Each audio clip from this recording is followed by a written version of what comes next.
Good evening, Wilmington. Welcome to the Finance Committee meeting for Monday, April 22nd. At this time, I call to order the meeting. Of course, we welcome you, Wilmington. Thank you for joining us, both in person and online. Also, we have department heads, chief of staff from mayor's office, also chief of staff from city council, and many other guests tonight. We have 3 budget hearings tonight. We have the mayor's office of OED, Department of Public Works Water Sewer Fund. We also have a 6-year financial plan. So we do, before we get to Economic Development Office, we do have a legislative item in which we have bond counsel here who will attest to a project. So at this time, let's move forward swiftly. We do have, first I would like to recognize members of the Finance Committee in attendance. Vice Chair Hartley, 4th District. Present. Councilmember Oliver. Councilmember Bracy at large. Present. Councilmember Field, 8th District. Present. Councilmember Spadola at large. Present. Gotcha. Council President Congo. Here. All right, perfect. And I'd like to also recognize other council persons in attendance. I'm just going to do a brisk roll call. Councilmember Mills. Present. Councilmember Cabrera. Councilmember Fields. Present. Councilmember Darby.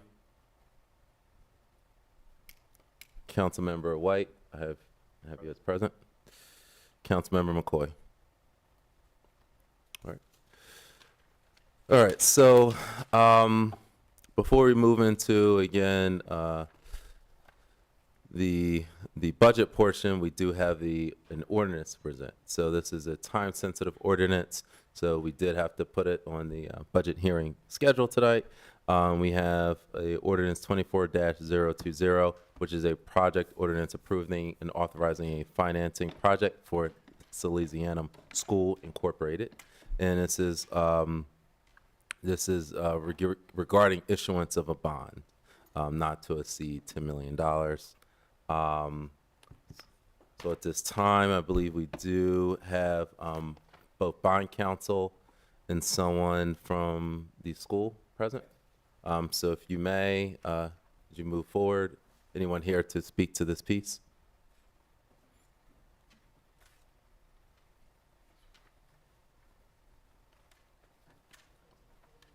Yes, you can go to the podium.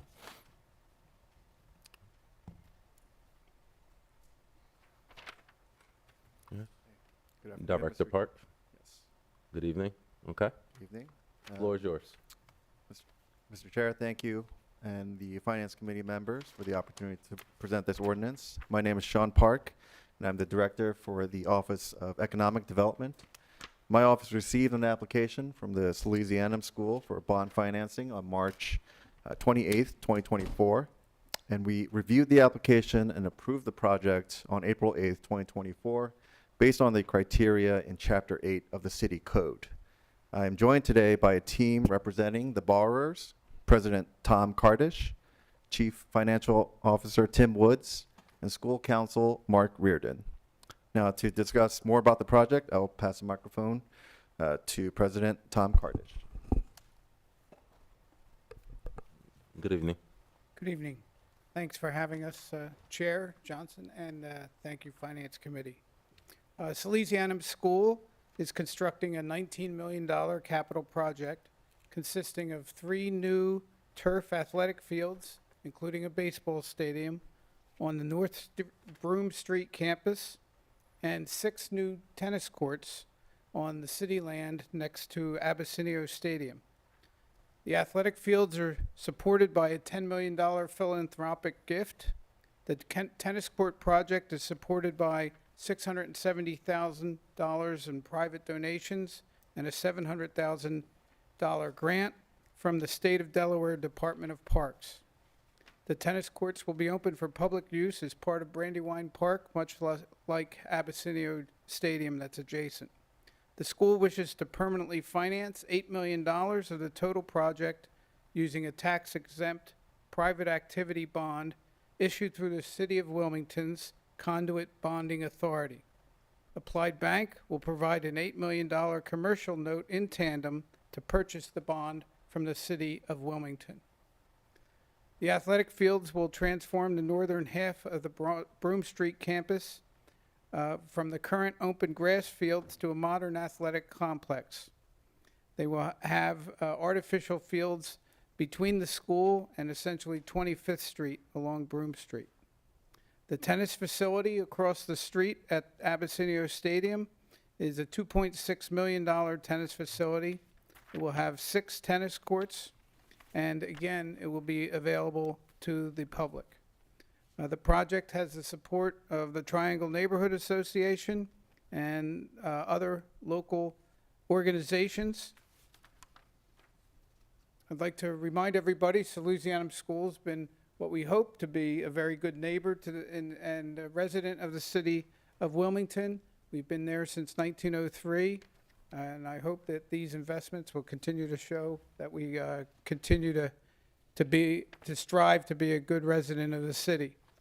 The project does not expand any existing building density, residential dwelling units, or the student population.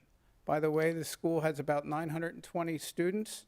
About 20% are from the City of Wilmington, and it's a very diverse student and faculty and staff community. And our ability to provide financial assistance to all students, but especially for students from the City of Wilmington, continues to grow with our philanthropy. If there's any quick questions, I know you have a very busy agenda, but that wraps up my presentation. Thank you very much. I think the only question I just have right off the bat is in terms of timeline, assuming this financing did go through as expected and stayed on this timeline, when would you be looking at breaking ground, and then how long would the project take? Well, the improvement of the grounds has already started. If you drive by Broome Street, you could see some heavy equipment. Our hope is to get it done before the beginning of school in late August of 2024. All right. I have no further questions. Any questions from members of the committee, both in person or online? Okay. And then now open it for public comment. Any comments from the oh, okay. Yes, Councilmember White. Thank you. I've not seen any renderings of the improvements. I know the earth is moving. Is there a space for additional parking for these facilities? There will be additional parking on the upper lot. And we also will have another lot with access from 25th Street. So that lot does not exist at all currently. Just follow up. The parking is that where the current tennis courts are? No, that will actually be fields there. The new parking will be up against the train tracks. Okay, up against the railroad there. And the brand new park will be, you go up Broome Street to 25th and then come around from the backside. And one last question, May. What about light pollution from the stadium? I take it this would be a lit stadium? It will, but the new technology, the lights will essentially be from Broome Street back toward 95, so there won't be any bleed. I actually live on Broome Street, 23rd and Broome, so I'm concerned about lights coming into my bedroom, which is in the back of the house, so I will be sensitive to that. All right. Thank you, Mr. Chair. Thank you for your answers. All right. I believe Council President Congo. One question? Yes, thank you, Mr. Chair. Just for the sake of the viewing public and the public, so what is this asking of the city?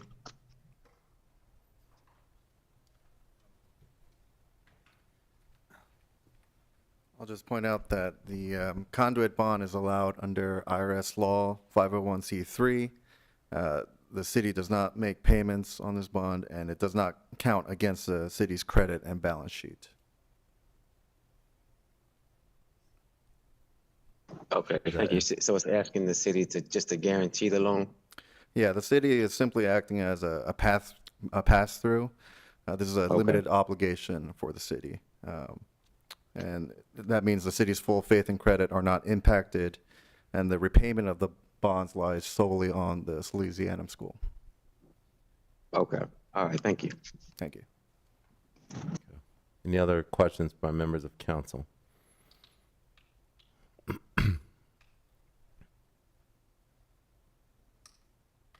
Okay. All right. Seeing none, then open up to members of the public. Any public comments?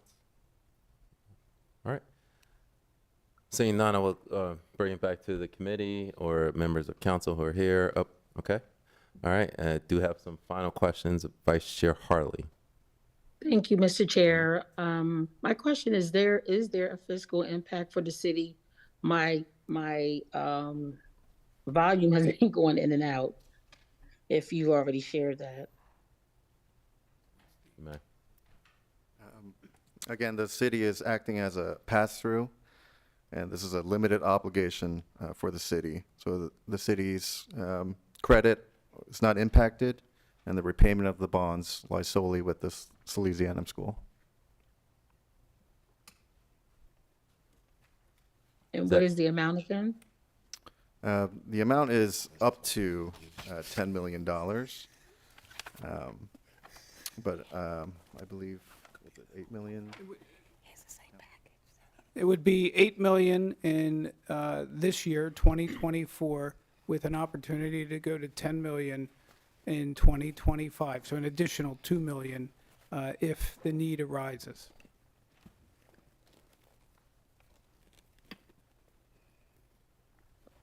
Thank you. Okay. Does that answer your question, Vice Chair? Not really. Because again, for some reason, I could barely hear Mr. Parks when he began to explain what this is. So my understanding right now is that pretty much Salesianum would be getting money from the city and paying us back. I'm sorry, I just didn't hear that part. I really apologize for that. Hi, if you don't mind, this is Sylvia Shin from Saul Ewing, bond counsel to the city. Yes. Um, Yes, the can floor you is hear me yours. okay? Yes, the floor is yours, Yes. Attorney Shin. Great. So as Mr. Park was saying, there is no fiscal impact on the city for this financing. The Internal Revenue Code allows for governmental entities such as the city of Wilmington to serve as a conduit. So that means that they have the ability to issue tax-free or tax-exempt bonds, and the money that they receive, meaning the city, will be loaned to Salesianum. And under the structure of a conduit deal, Salesianum is fully on the line to repay the debt here. And typically, sometimes you will have a public deal where it's sold to the market and there's actual City of Wilmington bonds. Here we have an actual direct purchaser in the bank who will serve as a lender. And so really the way that the structure works is that the bond is issued, the bond is given to the bank, and the city assigns its right to receive any payment from the Salesianum directly to the bank, so that once the bond is issued, the city's kind of out of the payment structure, because it'll be really between Salesianum and the bank who's lending the money. Okay, that was real clear for me. Thank you very You're much. welcome. Thank you. Okay. All right. Councilmember McCoy. Floor is yours. Thank you. I think she may have answered my question. I just wanted to make certain that although we understand that more than likely Salads would never be able to, they probably would never have to default on a loan. I just wanted to make certain that there was no risk for the city of Wilmington by doing this. But I think she may have answered that question. Correct. There is no risk. And in fact, in the structure of this deal, there's actually a guarantor on the behind Sally's on this financing as well. All right. Thank you once again. Councilmember Spadola. Thank you. I just wanted to double reiterate that there's zero cost to the city of Wilmington resident for this, and there's zero risk as well, if in case Sally didn't make any payments. If the attorney could answer that, please. Correct. That is correct. Thank you. Council President Congo? Yes, thank you. Just from my own understanding, if there's no risk to the city, how come our involvement is needed? Just so I can understand the process better. That's a requirement under the Internal Revenue Code. The Internal Revenue Service allows for tax exempt bonds to be issued only for certain entities. And a 501c3 organization such as Louisiana can benefit from tax exempt bonds, but they themselves don't have the ability to issue the debt. And so it has to go through a conduit such as the city of Wilmington or Newcastle County or the state of Delaware. So because of that construct, they are unable to tap into the tax exempt market or tax exempt lenders without the use of a conduit issuer such as the city. Okay. All right. I got it now. Thank you. Follow-up, Mr.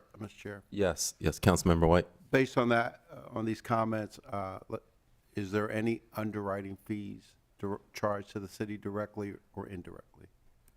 I believe all the fees, and Sylvia Chen, you can confirm this, but will be borne by Salesianum School. That is correct. It's correct that there's no underwriting fees directly or indirectly charged to the city for the issuing of these Correct. bonds? Okay. Any other follow-up, Councilmember White? No, Mr. Chair, thanks for All right. asking me. And Councilmember Oliver, have you marked as No, present? that's me more You present. have a question? No. Oh, okay. Yep, you're present. Have you marked? Any other final comments from members of council? Okay. All right, seeing none, since this is an ordinance, it does need to be formally voted out of committee for council for a vote.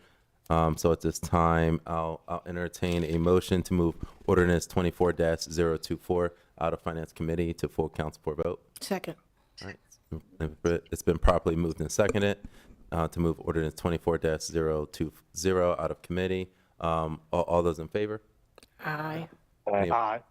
Anybody opposed? Okay, the ordinance has passed and it will be on the full council agenda. Believe it will be May 2nd. Ms. Bass Knight, okay, May 2nd. Thank you very much, Mr. Chair. Thank you. Thank you very much. All right. And Director Park, you can stay in the area because I'm sure you'll be moving right along with your team. All right.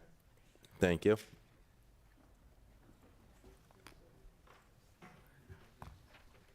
right. Just wait a second for people to get rearranged. Thank you, folks.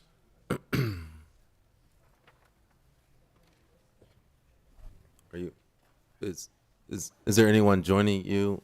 Yes. Okay. I'll be joined by James Williams and Peter Weir. Just wait a minute.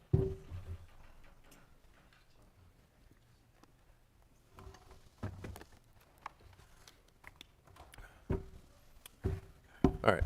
While everyone's getting adjusted, just we're going to jump back into the budget items. Just to as a brief overview as to how we got to where we are. So on March 21st, Mayor Purzycki presented his mayor's budget address, where he presented a proposed budget with a 0% property tax rate increase, 9% water sewer rate increase, 6% stormwater rate increase, and a $1 million transfer for the tax stabilization fund. The proposed general fund budget was a total of $192 million, which is a $9.2 million increase over last fiscal year. The proposed water sewer fund budget was $90 million, which is a $5.5 million increase over last fiscal year. The city does not do a capital budget this year. The proposed general fund budget includes a surplus of $5.7 million, $7 million cash on hand. As we go through the budget process, a lot of things still are in flux. We're still looking at potential new EMS department within the fire department. That would be approximate cost of $4.5 million. Now, negotiations still are ongoing with St. Francis. We should know more and find some final details by the May 1st budget hearing. Now, the ball is in council's court. It is our fiduciary responsibility to review the budget proposed by the mayor line by line, number by number. And we have to come up with a compromise plan as to how best move the city forward. By charter, council must adopt a balance. Remember, the key word is balanced budget, at least 30 days before the end of the fiscal year.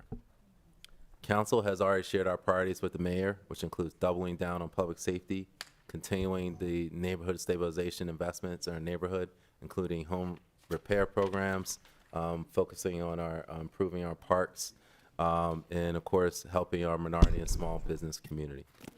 Before I turn it over to OMB office, I would like to inform everyone that public comment will follow the end of each question and answer session. And due to time constraints, we will be limited to 3 minutes per comment. And this is for the tip for all my council colleagues. As always, if you're in chamber, raise your hand. If you're on Zoom, raise your hand, and we will make sure you're addressed. Again, the way we've been doing it is preset questions. We would do that first so that we get through the material. Then we'll have all the time we need to have follow-up questions by members of the council. And before I turn over to Mr. Winkler from OMB, I would just again like to introduce Director Parks and his team. They will give their overview after OMB goes, and then we'll jump into the question and answer. So, Mr. Winkler, the floor is yours. All right. Good afternoon, Chairman Johnson, President Congo, and council members. Today I'll be providing an overview of the proposed FY 2025 budget for the Office of Economic Development, or OED. All right, next slide. Okay, the proposed FY 2025 budget, including the Small Minority Business Enterprise Office, or SMBEO, is a bit above 1.1 million. This is up 118,000 or 11.5% compared to the FY 2024 budget. Total staffing is 5 FTE, which is up 1 from FY 2024. Next slide. Oh, could we go back one? There we go. All right. So on the personal services side, the largest change is the transfer of the disadvantaged business enterprise analyst position from the finance department to the Office of Economic Development. This adds a total of 98,000 to OED with an equivalent decrease in the finance department. The budget also includes the costs of implementing the classification and compensation study, which adds nearly $21,000 in salaries and wages. Beyond this, there are minor changes to MS&E. Combined costs for economic development workshops and training are budgeted to increase by $5,000. This is offset by an equivalent decrease in donation community services due to the elimination of funding for curbside Wilmington fencing.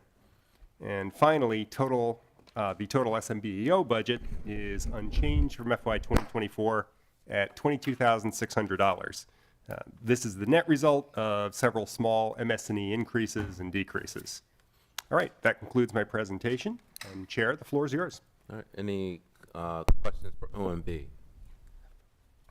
Okay, all right, seeing none, then I'll turn it right over to Director Parks. Again, if you could give just a brief highlight of overview of your department, and then we'll dive right into the question and answer.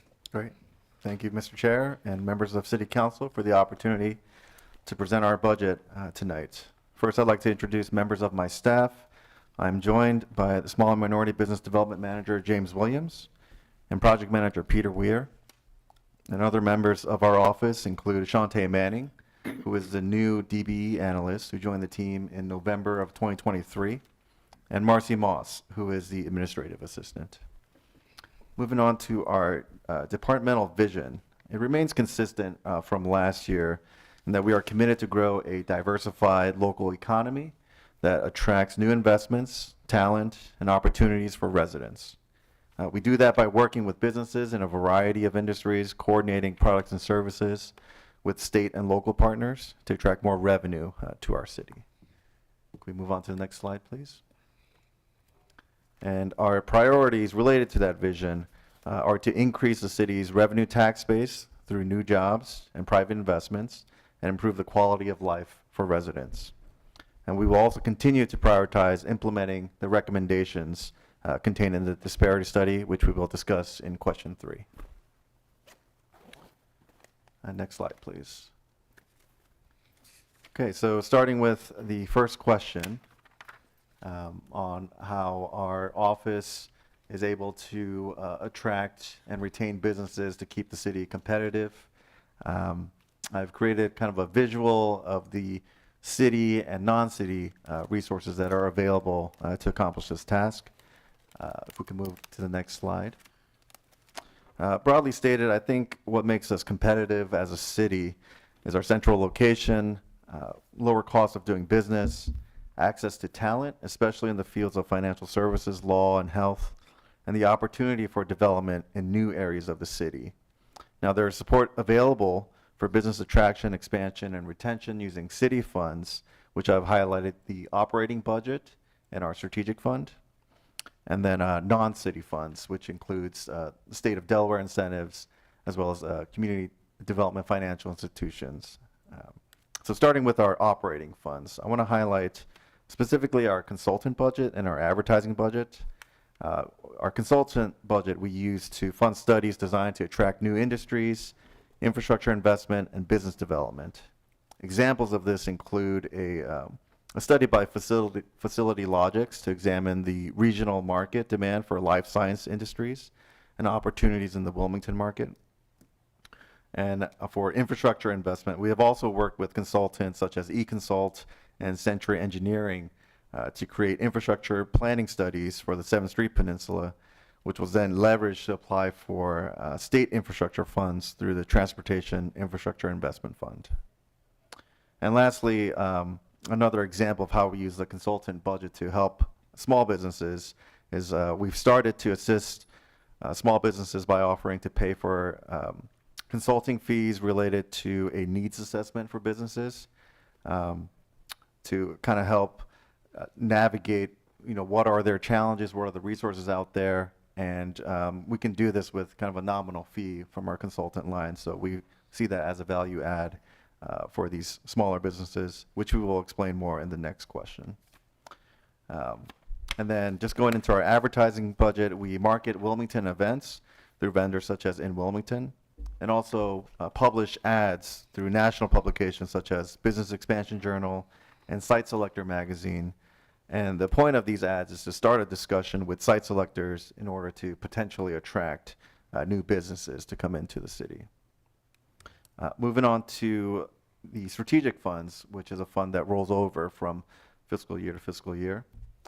This will be discussed in more detail in question 5, but I want to mention it here because these are funds that are available to attract, retain, and expand businesses based on employment incentive agreements that are based on wage tax revenue projections.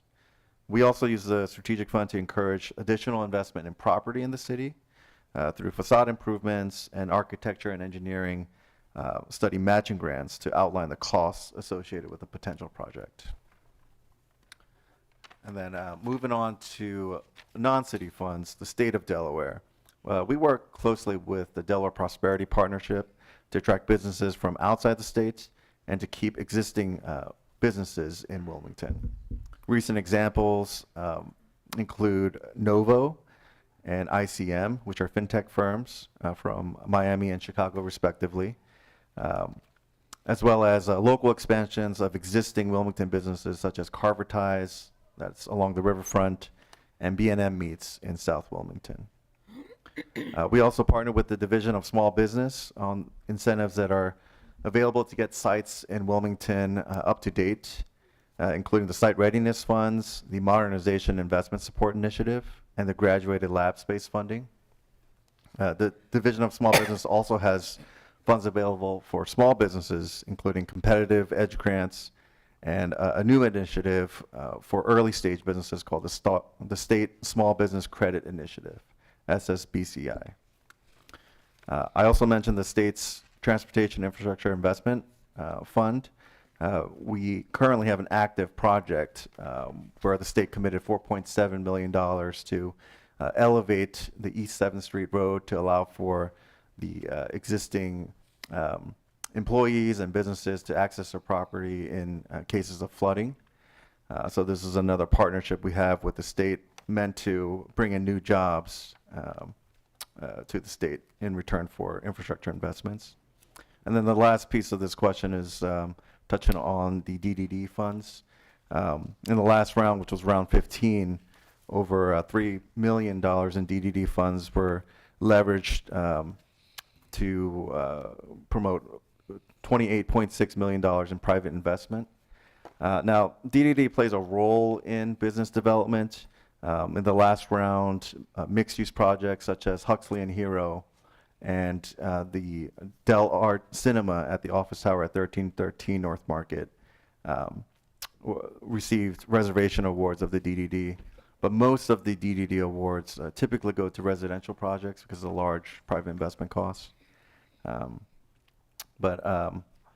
I think residential projects are also have an impact on business development because of the available workforce that's available in the city, and to have the foot traffic to frequent local businesses such as restaurants, coffee shops, and bookstores.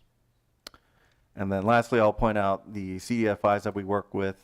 WETCO and Grow Wilmington Fund in particular have SBA loan funds that are specifically earmarked for Wilmington businesses.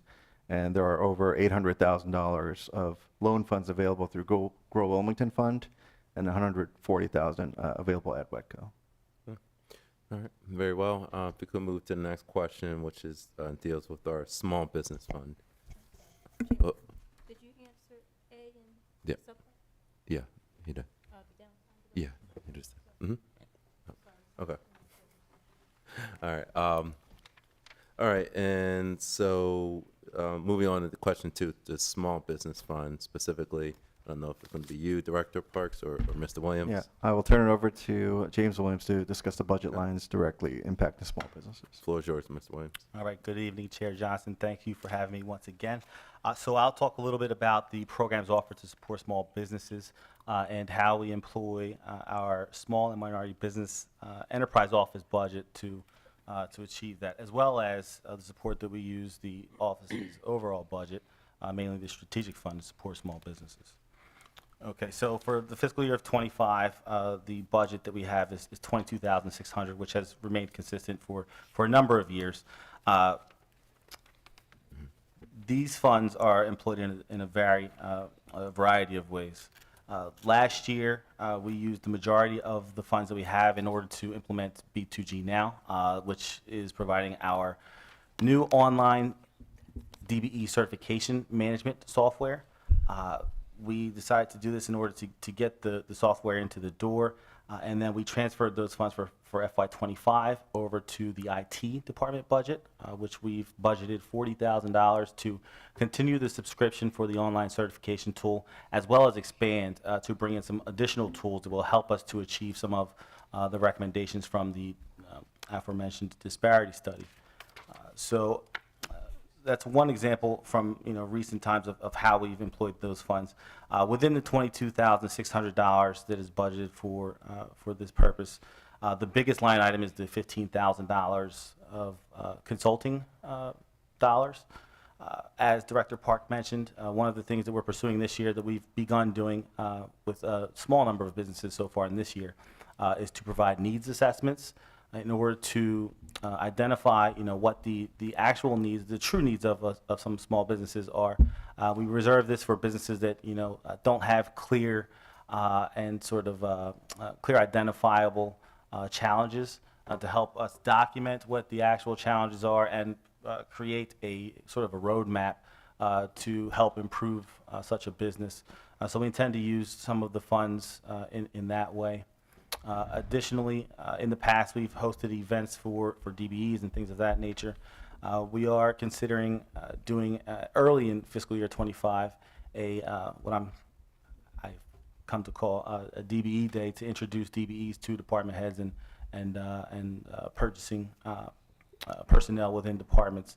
But that's very conceptual at this point. But that is a source of that is an event that would be funded from the SMBEO budget. I expect, based on the event we did about 2 years ago, the price to be fairly minimal, but we would purchase any materials and anything that would be required from that budget. An example of how we support small businesses, however, most of the things that we do on a day-to-day basis are free of cost. For instance, in our local ecosystem, there have been a number of diverse vendor fairs and vendor-related events to help expose DBEs or minority-owned businesses to opportunities within different government organizations, private organizations, and the like. Last year, we participated in, I believe, 12 of these types of events. And you see the payoff when, and we'll get to one of the next slides, where you see the number of DBE registrations that we've been able to accomplish over the past year. So we intend to continue to support these events and work with our community partners to really promote the program and to make connections with between DBEs and the many resources that we have available here in the city. Another example of some of the funding that we've used previously, we previously have used the SMBEO budget for, would be last year we did the Turner Construction School of Construction Management, which again was a fairly minimal cost from the SMBEO perspective, which was roughly $3,600 to host an 8-week course with one of the nation's top builders to help build skills within construction businesses that were interested in being better, or should I say, being more competitive at doing procurement work, working for larger companies, working for governments, and things of that nature in construction. And then lastly, some ways that we generally support small businesses. For any small business that we would work with on developing their business and helping them to grow, we would typically focus on any physical assets that they have, such as any store frontage, working to help provide signage or improving signage to bring better visibility to their location, facade improvements to make their business more aesthetically appealing, which helps not only the neighborhood, but helps the business to attract customers and attract foot traffic. And then we've applied our office's architecture and engineering funds that we can help businesses do things like feasibility studies for any expansion they may be considering, or perhaps large construction projects that would help their business to grow, things of that nature. And then lastly, any critical infrastructure. We've employed our strategic funds to help many businesses that were facing challenges with the city's water tap to be able to tap into the water tap in order to fuel their sprinkler systems and things of that nature. That are often unexpected expenses that can really impact a small business's budget. So, I just wanted to kind of say that beyond the $22,600 that's budgeted for the SMBEO budget, we employ all of the office's resources to help small businesses, even beyond any set-asides or specifically budgeted items. All right, very well. We can now move on. I believe this is going to stay on you, Mr. Williams. The disparity study. I know both folks at here and at home, we've talked about it in committee meetings over the past few years. Can you talk about how in this budget there's some allotments to continue with the work of this study? Absolutely. So I think that what I'll be able to communicate today is that there has been a lot of good improvements to both the DBE program, but also a lot of interest in doing business with the city, whereas I think previously it had been sort of viewed as not necessarily that there were many opportunities for smaller businesses. So if you go to the next slide, please. Sorry, we're there already. You're already ahead of me. Back. Yep, right there. All right, so as I mentioned before, during fiscal year 24, we spent the SMBEO budget to implement B2G now, which is, we are in the process of finalizing the implementation. We've basically moved all of the active DBEs from our old legacy database into the new software, and we're waiting on some additional development to happen on the system to bring our online application live. So we expect that to be done by the end of May. in which case we'll be able to work to transition totally off of our old PDF and paper-based documents onto an online application for certifying DBEs. With that said, as I mentioned earlier, we moved $40,000 under the IT budget to plan for next year's subscription and to enable us to bring in an additional module, which will be contract compliance, which will help us to monitor any contracts that have DBE involvement and ensure that after the bid is won, that everything that was estimated to be, all the DBE businesses that were estimated to be used were used and paid what they were agreed to be paid, which will give us a lot of, it'll give us a lot of power to really oversee the program. We've hired a DBE administrator, as Director Park mentioned, during the last fiscal year. This hire was initially moved under the Department of Finance, but recently moved under the Office of Economic Development budget. So going forward, that expense will come from our office. And then lastly, we're actually looking to create what I'm referring to as a DBE fund through WEDCO, similar to some of the work that has been done to help minority businesses participate in the great work that happened over in the East Side community to provide capital to those businesses so that they can do things like purchase materials, purchase equipment, float payrolls, and as they perform on a city contract. So a lot of details to still work out with that, but that is a model that we are very interested in continuing for DBE businesses. Okay. Let's see. Yeah, we can go to the next slide, please. Yep, we're here. All right, so DBE numbers. yep, so just in terms of growth, so this year, so far this year, this fiscal year 24, we've certified 40 new DBEs, which is a 38% increase year on year.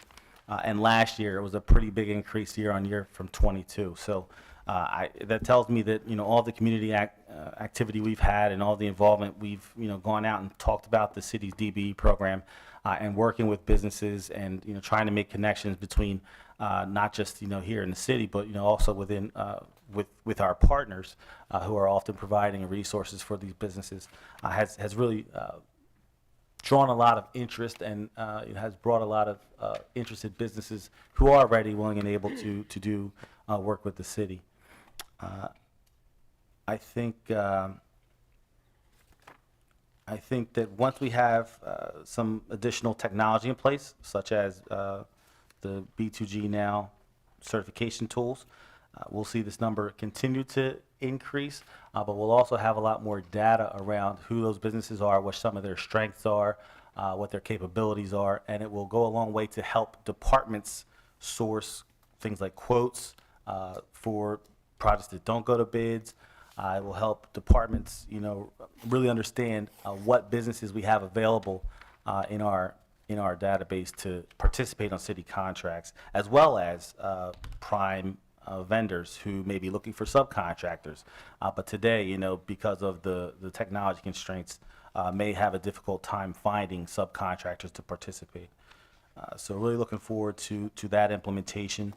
As I mentioned, we're underway with the implementation and the migration of businesses from our legacy database into our new tool.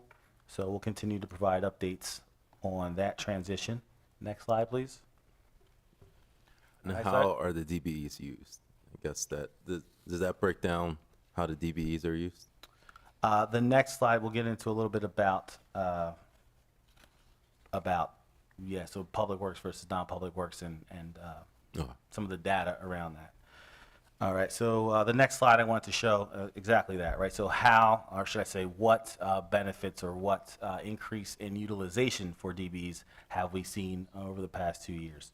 I think, so the slide that you're looking at, I was able to pull data from from the bid submissions that were won from fiscal year 23 and fiscal year 24. When you look through those bid submissions, each of those documents have what are called DBE forms in them, where the bidder is required to list all the DBE subcontractors that they've made. This is where they identify their good faith efforts that they've made to include DBEs in their work. So this was really the best source of information that we had available. So we came up with this kind of preliminary slide to give some metrics around this topic. If you look at the first metric here, average DBE percentage as being 18%. So the average DBE percentage is the average dollar spent on DBEs, or should I say average dollar amount that is going to DBE businesses who are performing on a contract. The city goals for construction are 20%. All of the bids that we looked at are, I guess, for benefits of everyone who's listening, for the city, the threshold for projects that need to go for public bid is $60,000. So these are all of the projects that would have been over $60,000, where bidders, had to go through a public advertisement period and all of the formal bid requirements in order to bid on this project.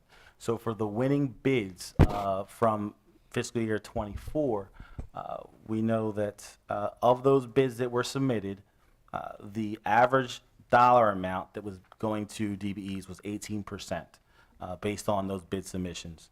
And that included 15 DBE businesses who presumably were being included on those projects. All right, so that is a pretty significant increase year on year. It looks like it's about 18% increase based on 2023 numbers. One thing I wanted to point out is that fiscal year 23, with regards to the departments who were bidding, fiscal year 23 had a lot of Parks and Rec projects, whereas fiscal year 24, we didn't note any that were in fiscal year 24. So Parks and Rec projects typically have a lot of construction elements to it. And we know in fiscal year 23, there was one of the largest DBE awards that I'm familiar with, being $1.7 million to one of our contractors. So if you just look at the table, I think year on year across the board, there were increases, average dollar value per subcontractor being a 82% increase for public works, being where last year was $135,000. This year, the dollar amount is roughly $246,000 on average. And then total DBE spend, so as a subcontractor, the total DBE spend was $3.2 million versus $946,000 last year. So pretty significant increases in terms of the dollars that are going to DBEs. The rate of participation has been generally the same, but I think at the end of the day, again, the attention and energy and resources that have been spent in this space, we continue to do for fiscal year 25 and continue to see the growth and these opportunities going to disadvantaged businesses. Okay, very well. Now, switching gears to talk about our city youth. I don't know who from your department will deal with this, but specifically we have a question about what youth program you have, specifically about proposals for a youth entrepreneurship program. Do you have any details in your budget for that? Yeah. So, Mr. Chair, OED does not have funds budgeted for a youth entrepreneurship program in FY25. We have, in the past, supported the Delaware State University's Junior Entrepreneurs and Training Program, JET, from 2016 to 2017. But that program was discontinued by Delaware State University in 2018 due to lack of funding. So just to give you an example of how we participated in 2016 and 2017, Delaware State University hired A. Scott Enterprises to lead a month-long summer program, and OED funds were used to provide transportation and meals for the Wilmington participants of the JET program, which were about 20 students.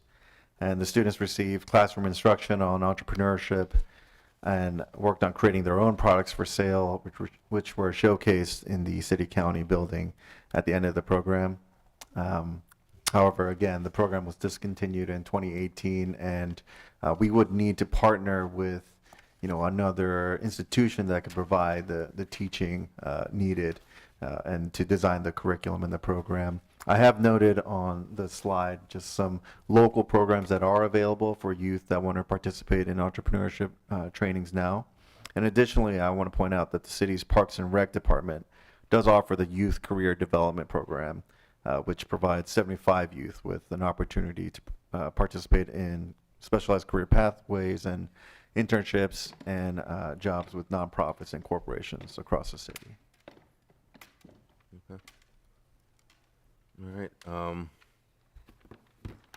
Now going to your strategic fund. I know this is you alluded to it earlier.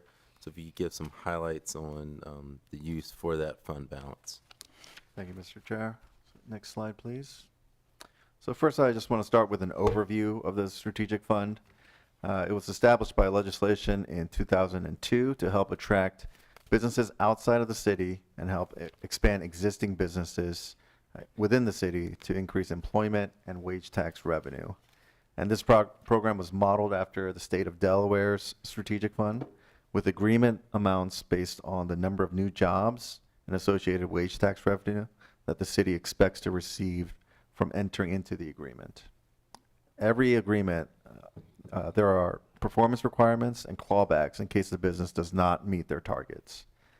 And going back to the history of the infusions of this fund, there have been 8 infusions since 2002, with a total of $18.36 million in funding. Investments from these funds have resulted in over $147 million in revenue generated, which we will get into more detail in question 6. The latest funding came in 2023 with a $1 million infusion, and per council's request, we started implementing a set-aside of the strategic fund for minority-owned businesses, and there have been 3 set-aside infusions in 2020, 2021, and 2023. Now, for the next slide, I will pass it over to my colleague Peter Weir to present the strategic fund balance. Thank you, Chairman Johnson, members of council, Director Park. On this slide, you can see the breakdown of our strategic fund balance. After the infusion we got at the end of last fiscal year, our starting balance for FY24 is roughly $2.28 million. Pulled that data from Munis at the beginning. If you look next, our expenditures over the year so far have been $396,944. That is money spent. Then the next for encumbrances, that would be for formal contracts and formal commitments that we have so far for this year at $252,833. For reference, the anticipated revenue from those 5 encumbrance and committed businesses should equate to around an extra added revenue for the city of $125,000 per year moving forward. Next line, you'll see the subtotal. That is just our starting balance minus our encumbrances and our expenditures. Next, you'll see our pipeline. Our pipeline refers to businesses that we are in preliminary discussions with for strategic funds agreements, but nothing has been signed yet. The total funds available after taking into account pipeline commitments for FY24 are $1,519,321 unrestricted funds that we can use. Next slide, please. Here we're breaking down the uses of our set-aside for minority business development. As you can see, we've outlined the infusions we had of $250,000 in FY21 and FY22, and then $300,000 in FY24-23. Part of the last infusion. My date's a little mixed up, but for a total of $800,000 to that date as part of those. In FY21, we spent $211,000. In 22, $81,000. 23, $153,000, and 24 so far, $370,000, with additional contribution from unrestricted strategic fund funds of $16,000, which puts us up at a total of $116,000 spent for minority business development, which subtracting all of these would mean that we've spent down that entire line. to date. Next slide, please. This was the next question, discussing the revenue brought in by the Economic Development Strategic Fund. Yes, is that going to be you Yes. for that question? Okay. Next slide, Let's please. talk that dollar figure.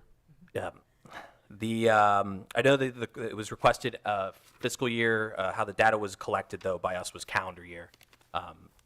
So in calendar year of 2023, strategic fund wage taxes and revenue generated by strategic fund businesses from our office were $10,454,103. That is roughly an increase of about $338,000 from the previous year, and it's a similar increase from the year before as well. To date, as we said, the strategic fund has helped generate a revenue of almost $148 million since its inception in 2002. Sorry. And then next slide. This is just graphical representation of our cumulative grow of our strategic fund revenue since then. Next slide, please. Okay. Can you discuss, I guess this will be for you, Director Parks. Can you discuss any position changes within your department? Yes. So there's only been one new position to report, which is the DB analyst position, which was moved from finance to the Office of Economic Development. Okay. Can you discuss any planned use of the 110,000 consultant line? Yes. So OED has budgeted $95,000 in consulting support for development and infrastructure projects, and $15,000 for services related to SMBO programming. So some examples of this type of spending, if we can go to the next slide, from FY24 include the Pope Consulting Group to help with implementing the disparity study recommendations. And this is a cost that was previously paid by ARPA, but with those ARPA funds being used, we are relying on our consultant budget to pay for that expense. Flux Creative Consulting to assist with the formation of Black Restaurant Week, as well as some of the marketing materials. Other examples include eConsult Solutions to create an in-plan study to measure the economic impact of infrastructure improvements on the 7th Street Peninsula and prepare for future grant applications. RK&K we work with to identify future infrastructure funding opportunities through the Infrastructure Investment and Jobs Act. Golden Shovel we use to host our website and create some copywriting for blog posts. CoStar Realty information we use for their real estate software subscription. And then lastly, the Saver Group, which is a DBE, is the firm that we're using to conduct the business needs assessments for up to 10 small businesses in the next fiscal year.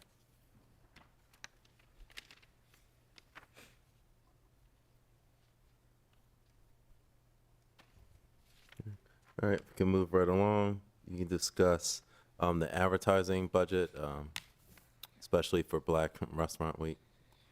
Yes. So as mentioned in question 1, we use the advertising budget to market Wilmington events, such as Restaurant Week, and also publish ads in national and regional publications that target site selectors.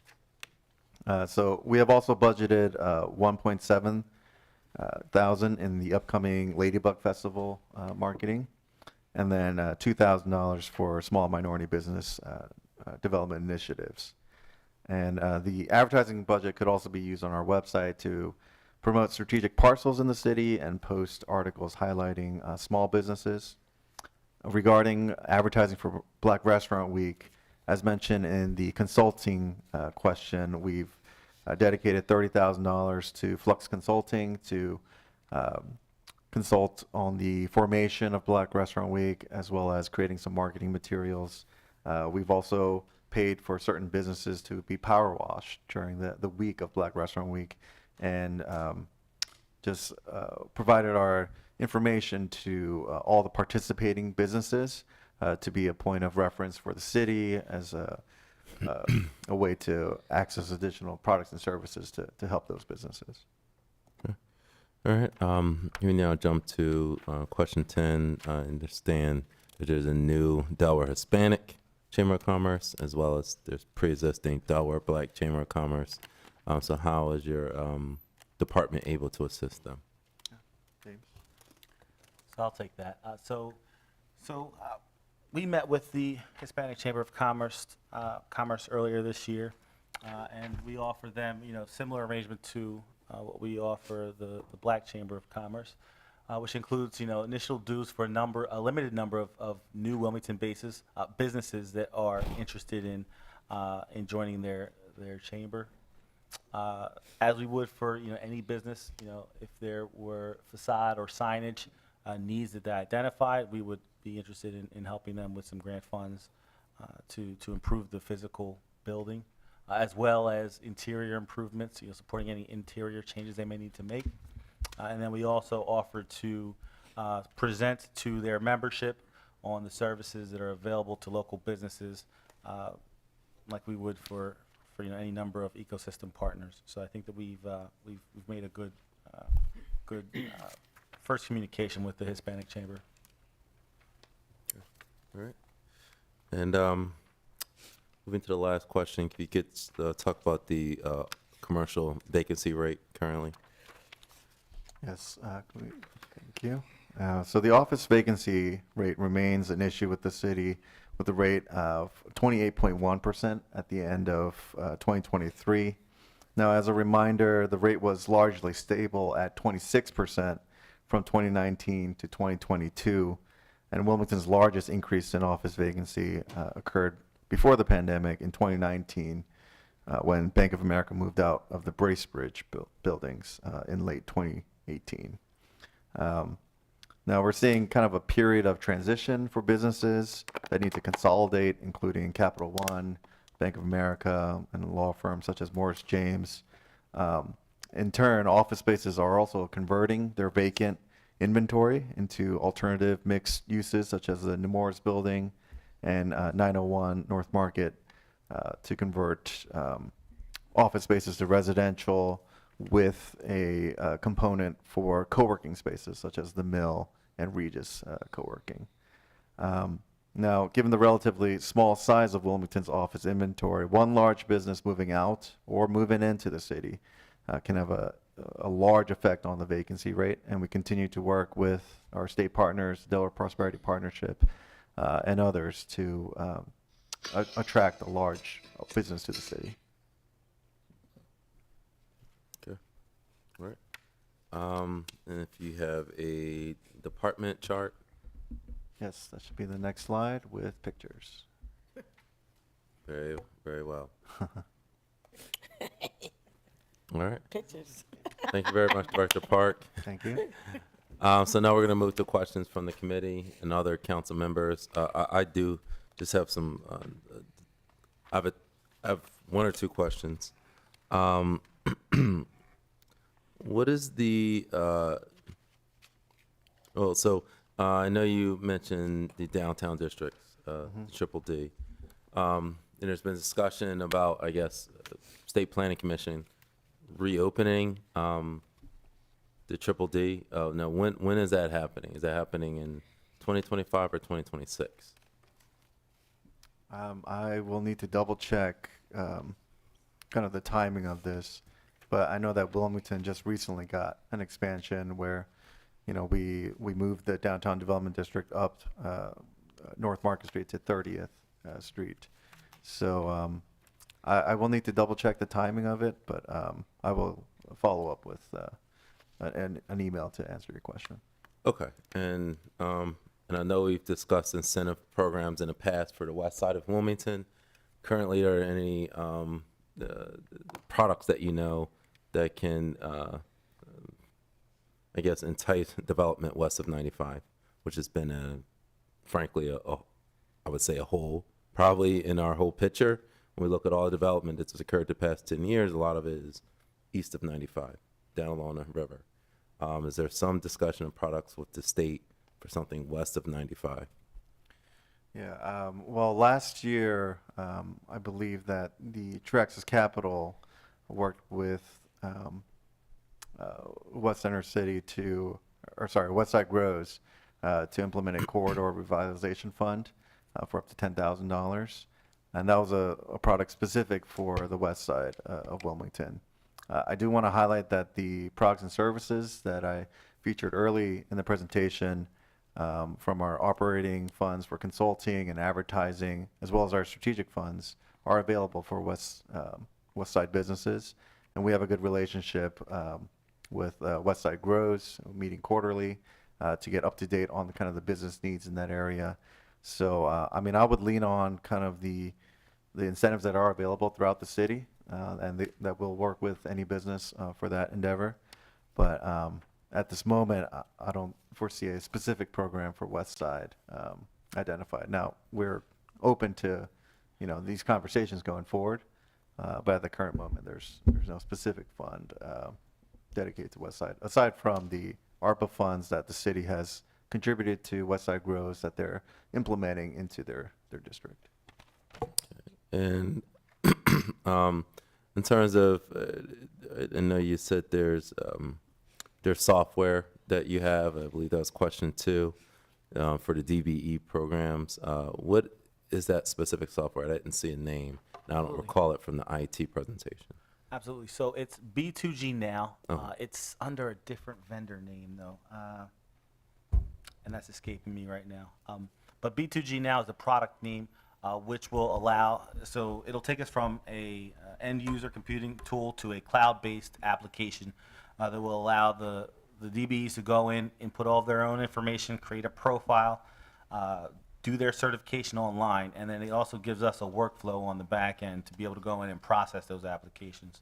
One of the big benefits of B2G now is that it's also the software that DelDOT uses, as well as many other state departments of transportation and supplier diversity organizations.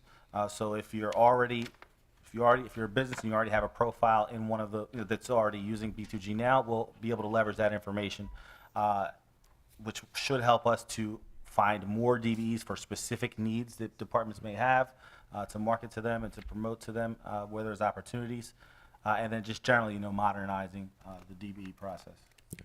All right, and then my final question is just about sticking on the kind of software, the tech piece. I understand that there's needs assessment software, or I guess there's a consulting contract with the Savory Group. Now it can provide, I guess, strategic business assessment of up to 10 businesses. Is there a way that, was there a price we pay per business? Because 10 seems an awfully small number. So say if we get 25 requests, are we able to accommodate that within our budget?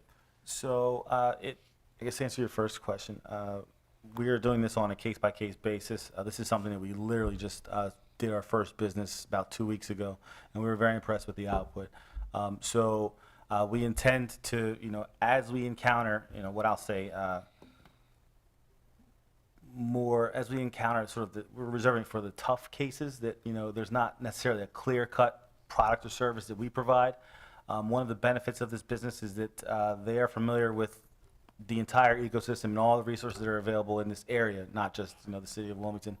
So they've been able to give some really good insights about resources that have been available that, we may not necessarily be aware of within our office. So for now, it's on a case-by-case basis. She's charging us by the hour. So right now, it looks like the average is going to be between 3 to 4 hours. We have a second business that they're working to make contact with now and do the same assessment with. But we're fortunate that they're very flexible to kind of help us craft what this could look like as we go forward. All right. I would like to hear more about this. Obviously, we have a loaded budget committee budget meeting tonight, but I would like to just a future presentation this summer learn more about that, because as council persons, if we can help offer these tools to the community, I would love to do that. Absolutely. All right. Thank you very well. Councilmember Bracy. Thank you, Mr. Chair. Actually, I think you asked one of my questions, because I wanted to ask about the assessments, the needs assessments. Now, is she doing a report that then you can then take and refer out to services, or how's that working? Absolutely. So with the business that we piloted, the output was a very professional needs assessment, which comprised of an executive summary, kind of outlining the business, the history, the background, and then the specific pain points that that business communicated. It then goes into recommendations as well as resources that may be able to address some of those. And at the end of the day, it gives us sort of a document that we can now keep on file for that business. And then we can look through those needs and figure out where the services and products that we provide can match with those needs to help that business. So it's like I said, we were very impressed with the output of it. And for now, we have one DBE business who's providing this that we're working with.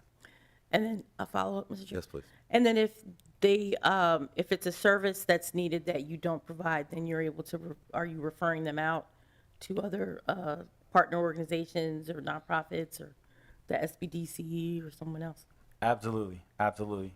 So again, the other nice thing is that with at least the first example that we've had, they provided like a nice menu of services that can help address each of the recommendations that were there beyond just what we had available. So it's really a great product that then the business owner can look at.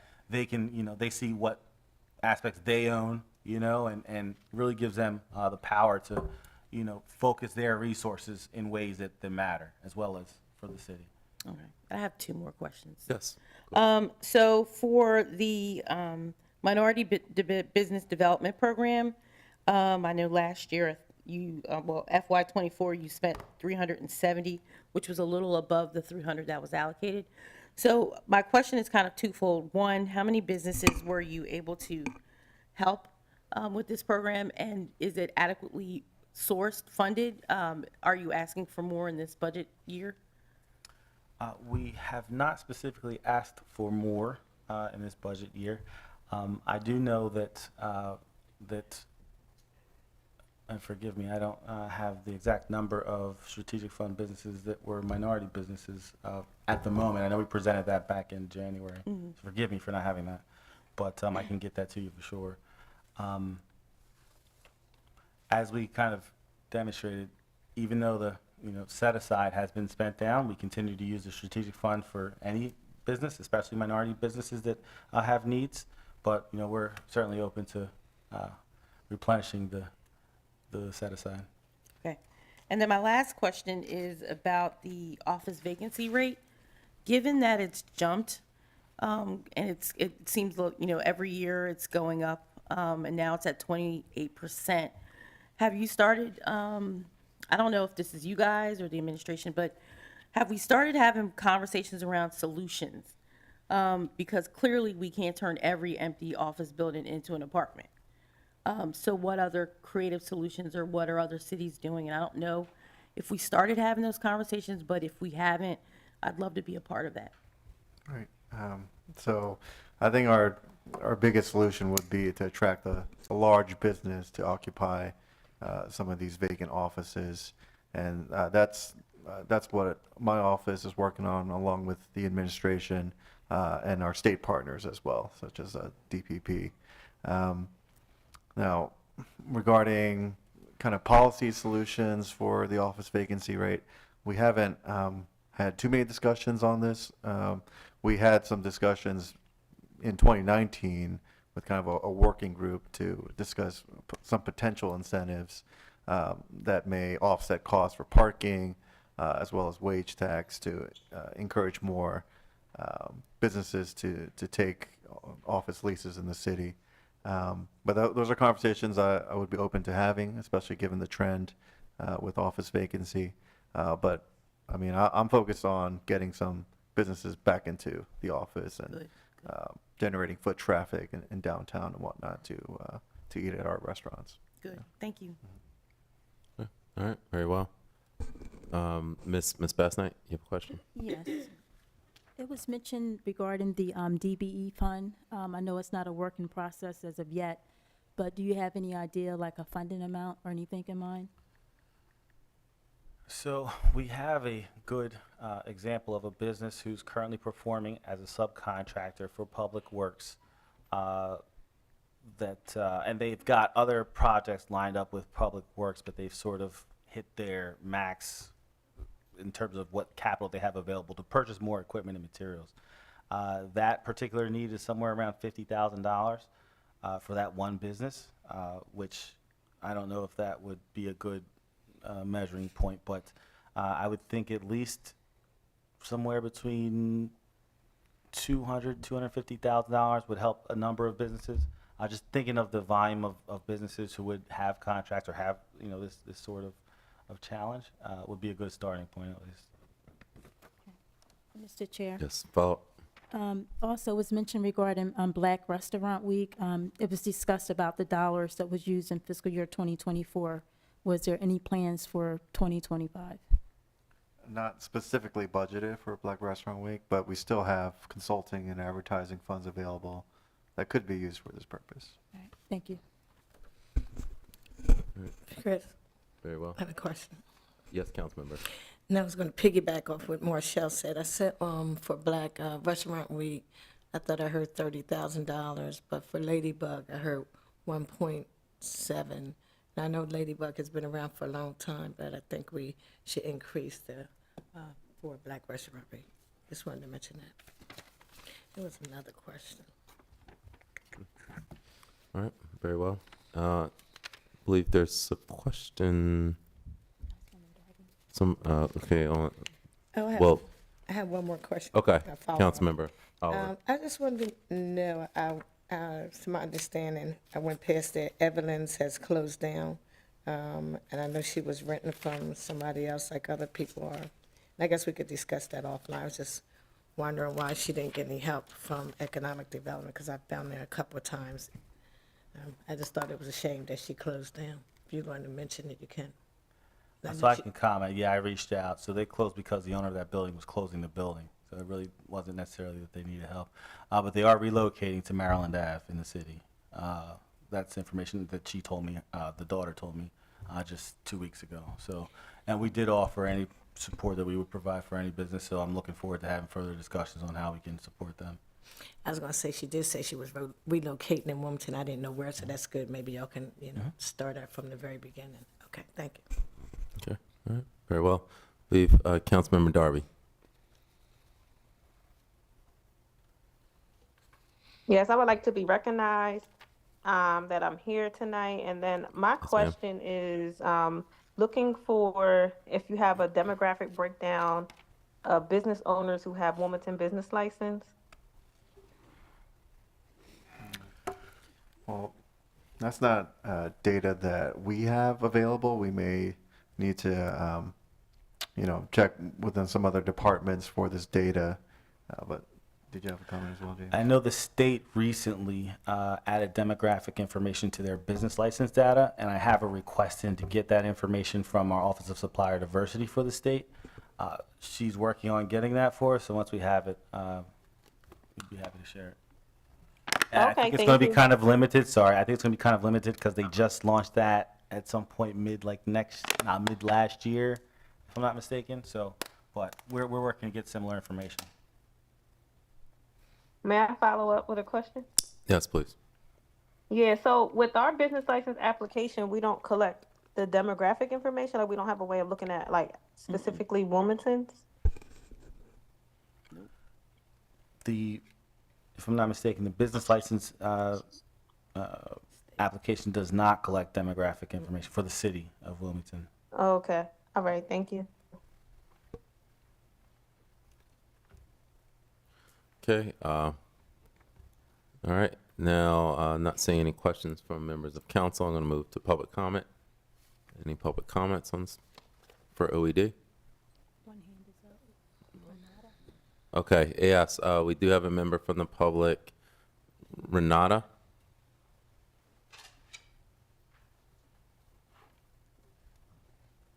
Good evening. Yes, can you hear me? Yes, we can. Thank you, Chair Johnson, for allowing me to speak, and good evening. My name is Renata Kowalczyk, and I am the CEO of Wilmington Alliance. Firstly, I want to thank the Office of Economic Development for an amazing partnership that we've been privileged to have with them as Wilmington Alliance. I am here to ask for budgetary consideration to allocate additional funds to implement changes to the City of Wilmington's business license, both new and renewal.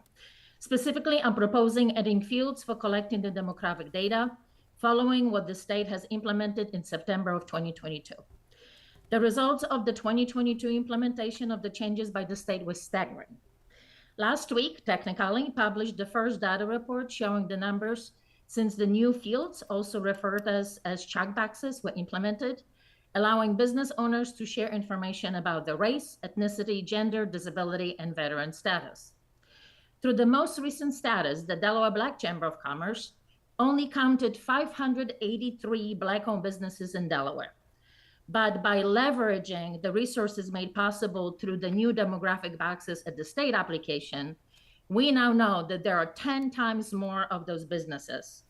Over about a half of the businesses that completed application checked the boxes, and there are over 5,000 Black-owned businesses in the state of Delaware as per that designation. Why does it matter for the city of Wilmington? Firstly, to provide a support to the city's small businesses, the Mayor's Office of Economic Development partners well with the several economic development organizations, EDOs, like Wilmington Alliance, True Access Capital, Cornerstone West CDC, and others. However, none of us have a baseline for the starting number of businesses from underrepresented communities is in Wilmington. For example, in 2023, Wilmington Alliance, through its programs and partnerships, supported 250 small businesses. 81 of them were minority-owned, 77% were Wilmington-based. But is this number of businesses we served a 1%, 10%, or 50% of the businesses from the underserved communities in Wilmington? We don't know that. And it's becoming very challenging to raise funds from corporate and philanthropic founders when we cannot tell them what the baseline is for the needs that we need to address in our underserved communities. Secondly, the Mayor's Office of Economic Development has been working on implementation of the recommendations from the last disparity study. A disparity study measures utilization and availability of DBEs for municipal procurement.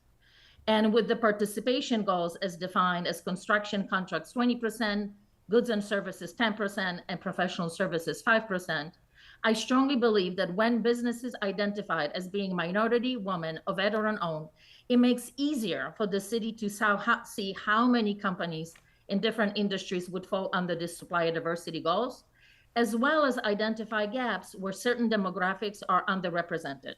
To facilitate that, we need to make changes to the city's business license application. Thank you for your time and consideration. All right, thank you. I believe we do have someone in chamber. Floor is yours.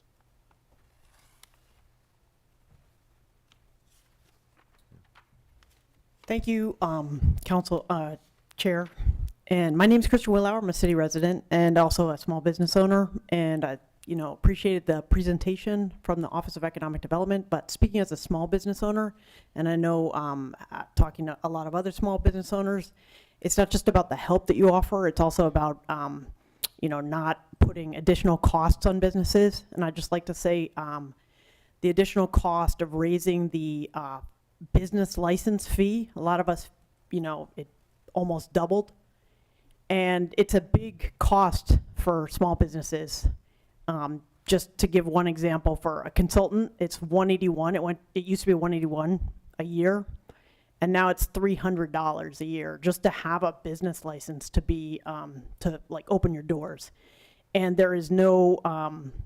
You also pay on top of that taxes on the profits of the business. So it's just not common for cities to have very high licensing fees like that. It's not a best practice. And also it doesn't encourage people to be entrepreneurs, especially small entrepreneurs. When, let's say you make $3 million or you make $100,000, the business license fee is the same. So I'd just like to ask the city of Wilmington to reconsider that very, very high licensing fee and promote entrepreneurship and small business also by how you do your revenue as well as these programs. Thank you. Very well. Any other public comments? Okay. All right, I'm going to turn back to council for any final comments or questions from council. Okay. All right. Well, I would like to thank you, Director Parks, and of course OMB. Director Parks, I would say it is nice to see you are at least working with council and focusing on small and minority businesses. You know, I just look at that infusion chart. You know, 2013 there was an infusion. Then we didn't have another infusion until 2020, in 2021, 2023. So you know, I have to say it is nice to see the investment in our small business community. Obviously, we have a lot of work to do, but I appreciate you doing that. And obviously, with the disparity study, Mr. Williams, as well, I appreciate the work, and we look forward to continued updates about moving the city forward. Thank you. Thank you, Mr. Chair. Thank you. All right. Thank you. All right. So at this time, we do have some more of the agenda coming up. So I ask that we take a 10-minute break. We will convene at 6:10 p.m.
Good evening, Wilmington. Welcome back. Thank you for joining us both in chambers, on Zoom and on TV. Appreciate Chief of Staff Washington for joining us as well, and Commissioner Williams and various department heads and guests.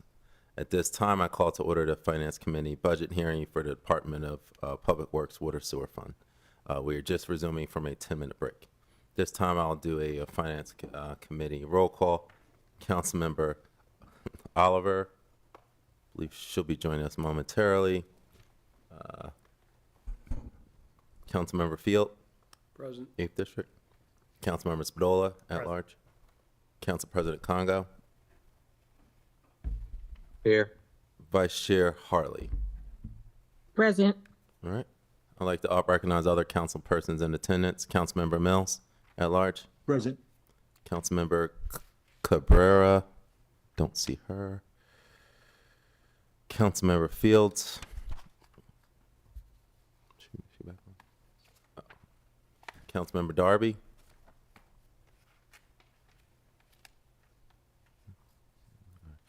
Councilmember White. And Councilmember McCoy. All right. All right, and those who stream in, just please let us know so we can make sure you're recognized as being present. So as per normal protocol, we will do the question and answer first, the preset questions first, and then we'll go into questions from committee members and also members of council. And again, as always, please raise your hand so you can be recognized. And we are limited due to time constraints, so try to be as concise as possible. We'll then follow by public comment. And of course, public comment will be limited to 3 minutes. I do have Councilmember Bracy as being present as well. Before I turn it over to OMB, Mr. Hayford from OMB, I did want to make one statement regarding the Water Sewer Fund. As there have been, over the past few days, there's been a lot of discussion about water. And this is to let the public know that we take our responsibility on Finance Committee in City of Wilmington, City Council very seriously. There's been a lot of discussion and interest in the water fund, which is great. But there has been a lot of misinformation. There has been a lot of vile or just personal attacks against many members of the committee and many members of council. So I'm just going to say enough is enough, that clean water is a necessity in the city. The bottom line, we have a responsibility we gave to all City of Wilmington residents to keep a clean water in our city. We have some of the best rated water in the country, and we uphold our duty to maintain that. Now, there's a lot of discussion about how to get there, how to make sure we're compliant. We're certainly here for that discussion. But in terms of a lot of the information that's going out there, we, in council, will continue to keep you informed. We do have a water assistance fund that we put in place, which is the first time in Wilmington history. Prior to this council coming in, there was no water assistance. Now we have over $250,000 and put another $750,000, almost $1 million+ in water assistance for residents who need it. So this council, I know since I've been on it, has stepped up, and we've answered the bell every time. So just wanted to make that kind of overview, is that we can't play around with water. And also the same thing with the sewage treatment center. There's a lot of changes coming, and I believe Commissioner Williams will talk about that, coming from DC. And our job is to make sure we're compliant. We don't want another Jackson, Mississippi. We don't want a Flint, Michigan. And that keeps us up at night on council for that to happen on our watch. So just wanted to, make a brief statement before we begin, because I think there's certainly disagreement is allowed in this political context, but in terms of personal attacks against council members or disparaging, council members for protecting our system, I think it's unfortunate. So I just wanted to make that statement again. We'll continue to dialogue about ways we can improve, ways we can get assistance to those who need it. That's very important to me, and I know important to members on the committee, but we are dedicated to that. So I wanted to make that statement, and I will turn it over to Mr. Hayford and then Commissioner Williams. It'll be your time. All right? Here we go, Mr. Hayford. Thank you. Good evening, Chairman Johnson, President Kungu, and honorable members of City Council. This evening, I would like to present the Department of Public Works proposed Water Sewer Fund budget for FY 2025 on behalf of the Office of Management and Budget. Next slide, please.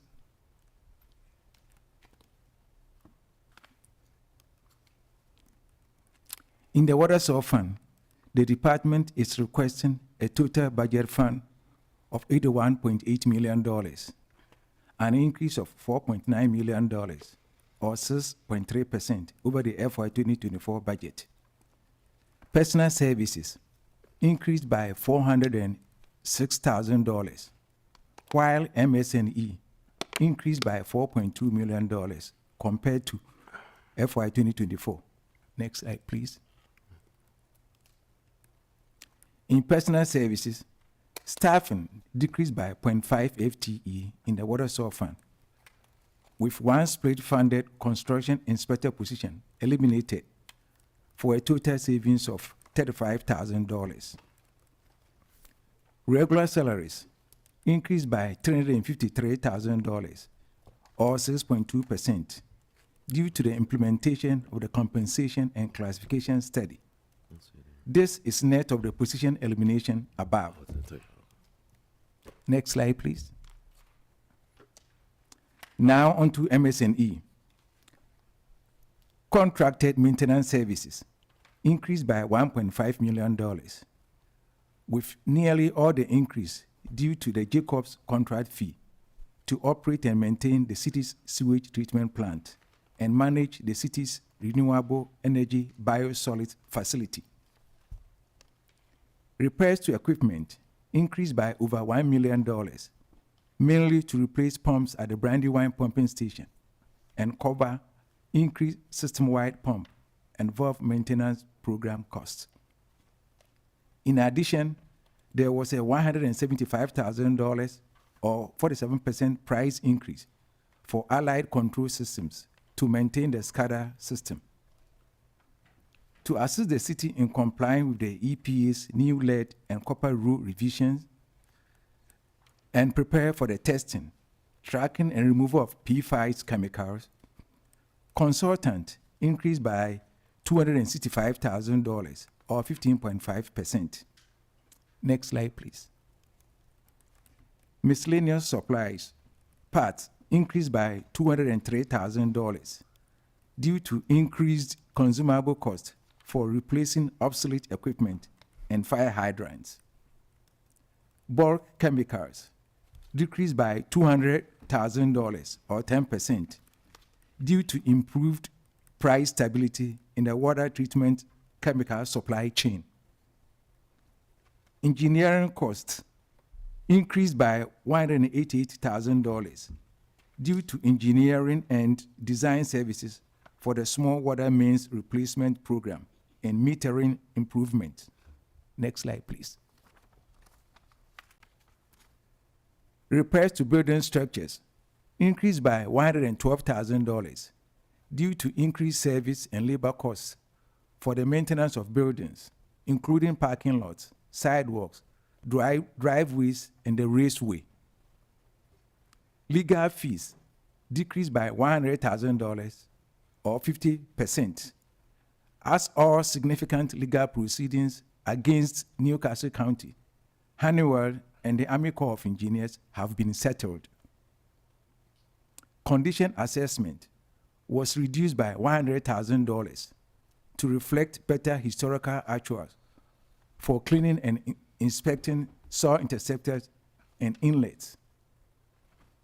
That concludes my overview of the Department of Public Works Water Sewer Fund. Thank you. All right, very good. Any questions from council members for OMB? All right, so then now, thank you very much, Mr. Hayford, and I will turn it over to Commissioner Williams, if you could give a brief overview. I don't know if it needs to be as long as mine, but if you give a brief overview, as I know you've been very busy, including bit time in DC, so if you could kind of just talk about what your department does. Thank you.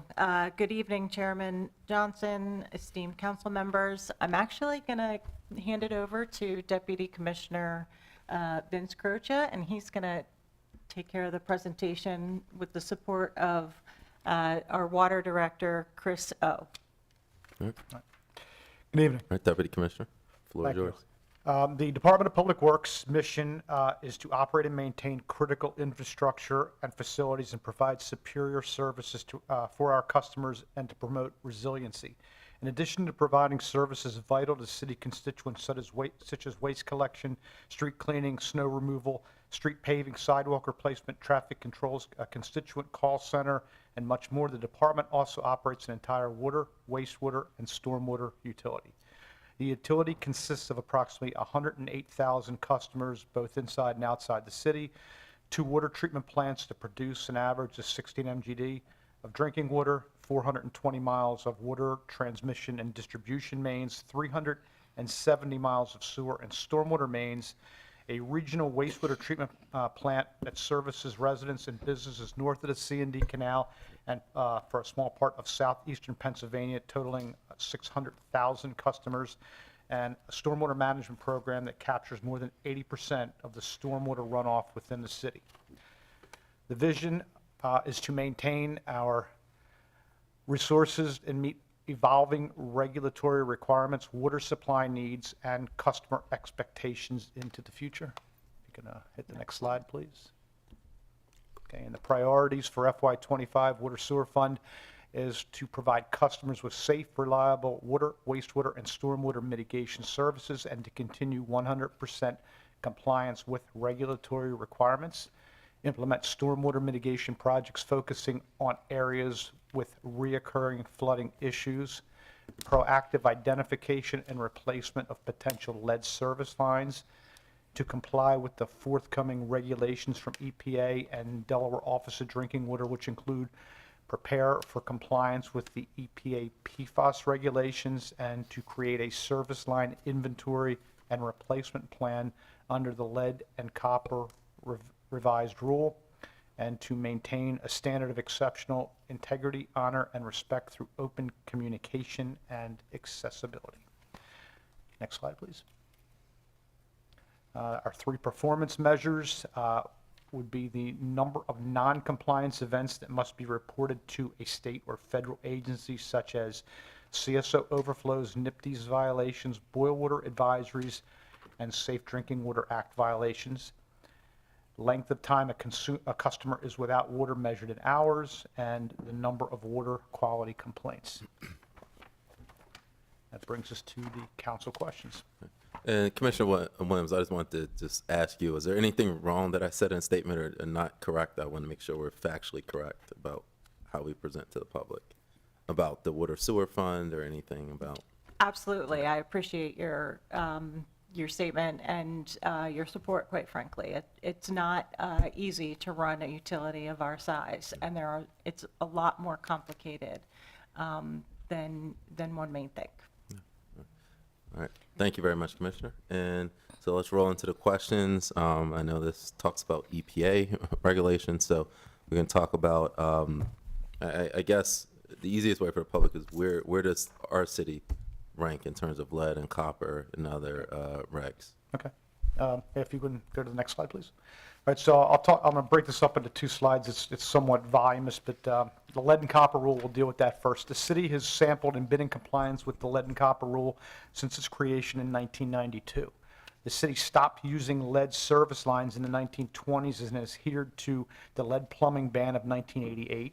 Since 1995, the city has treated its drinking water with zinc orthophosphate, a corrosion inhibitor, to prevent service line material from leaching into the drinking water. EPA announced the lead and copper rule revisions effective October 16, 2024, which will include a service line inventory, sampling, revisions, and a replacement plan. Since 2022, the city has been actively preparing for the LCRR and is on track to meet all LCRR requirements by October 2024 compliance date. The city is in active communication with the Delaware Office of Drinking Water about changing requirements. The city has put additional lead information in the FY22 water quality report on the city's website. And for note for all of our customers that are listening tonight, we are actively asking all of our customers to fill out our service line material survey to assist with the city's inventory and ultimate replacement plan.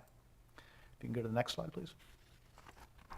Under PFAS, the city has been conducting testing for PFAS well before the EPA's announcement of the new drinking water and monitoring standards on April 10th, 2024. This data is available in the 2022 Water Quality Report. In 2022, the city began to voluntarily sample for PFAS levels in drinking water. In 2023, the city sampled for 29 PFAS as part of EPA's Unregulated Contaminant Monitoring Rule, the UCMR. And the UCMR 5 results will be part of our soon-to-be-released Water Quality Report in accordance with EPA regulations. And while the EPA's new PFAS drinking water standards do not take effect for at least 5 years, the city is already taking the following proactive actions. And it is also important to note the city does not use or produce any PFAS compounds in its systems. We will continue to voluntarily test our water at least quarterly to gather the best data possible to guide future decision-making and keep our customers informed. Our testing program will also be fully compliant with the EPA's monitoring requirements under its recently announced PFAS regulations. We will continue to coordinate and collaborate with our state and federal regulatory agencies regarding ongoing research and treatment developments. We will continue to openly communicating about PFAS, and we encourage our customers to review our water quality reports on the city's website, also in full compliance with the EPA's new regulations. And we are examining strategies to effectively address PFAS compounds through our water treatment process. Go to the next slide, please.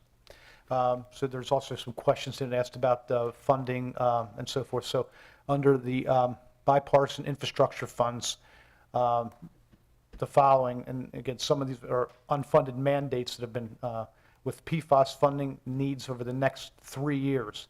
We're looking at $80 million in design and construction for our Porter plant, $30 million in design and construction for the Brandywine filter plant. That's $110 million total in capital improvements for PFAS removal. Also, along with that comes a $2 to $3 million annual O&M for both plants. So far, we have received through grants or principal forgiveness in 22, $4.78 million with 100% principal forgiveness. In FY23, $1.5 million with 100% principal forgiveness. And FY24, we have submitted a large design application that was submitted in February that we have yet to hear about. Under lead and copper rule funding, we received $18.5 million with 100% principal forgiveness in 22. In FY23, $17.8 million with 58% of that being principal forgiveness, or $10.3 million. And in FY24, we submitted a application for $10 million in lead service line work with zero interest and forgiveness likely. Again, yet to hear about that award. Wow. Excuse me. I guess that's the only appropriate response. Big numbers. Okay. That's good. All right. All right. Next slide, please. And so if we could talk about the 9% proposed. I know it's a 9% water sewer proposal, Right. 6% stormwater rate proposal. Walk us through the steps of how we got there. Okay. Well, I'm going to kind of tell you what we do to mitigate that, because that's the way this question went. But we'll be addressing that in our next presentation as well. But let me just explain a little bit about what we've done. Since the bipartisan infrastructure law came out, we brought in consultants to assist with grant writing and grant opportunities, congressionally directed spending. So I'm going to give you a little bit of a highlight of just what we've done over the last 2 years. So prior to the passage of the bill, the bipartisan infrastructure law, the city had only received an aggregate of $500,000 in principal forgiveness over the last 10 years out of more than $200 million that we had borrowed. That's 0.5%. Thanks to new flexibility in the bill that allowed for municipalities to better serve disadvantaged communities, Wilmington was able to receive $58.3 million in loan forgiveness.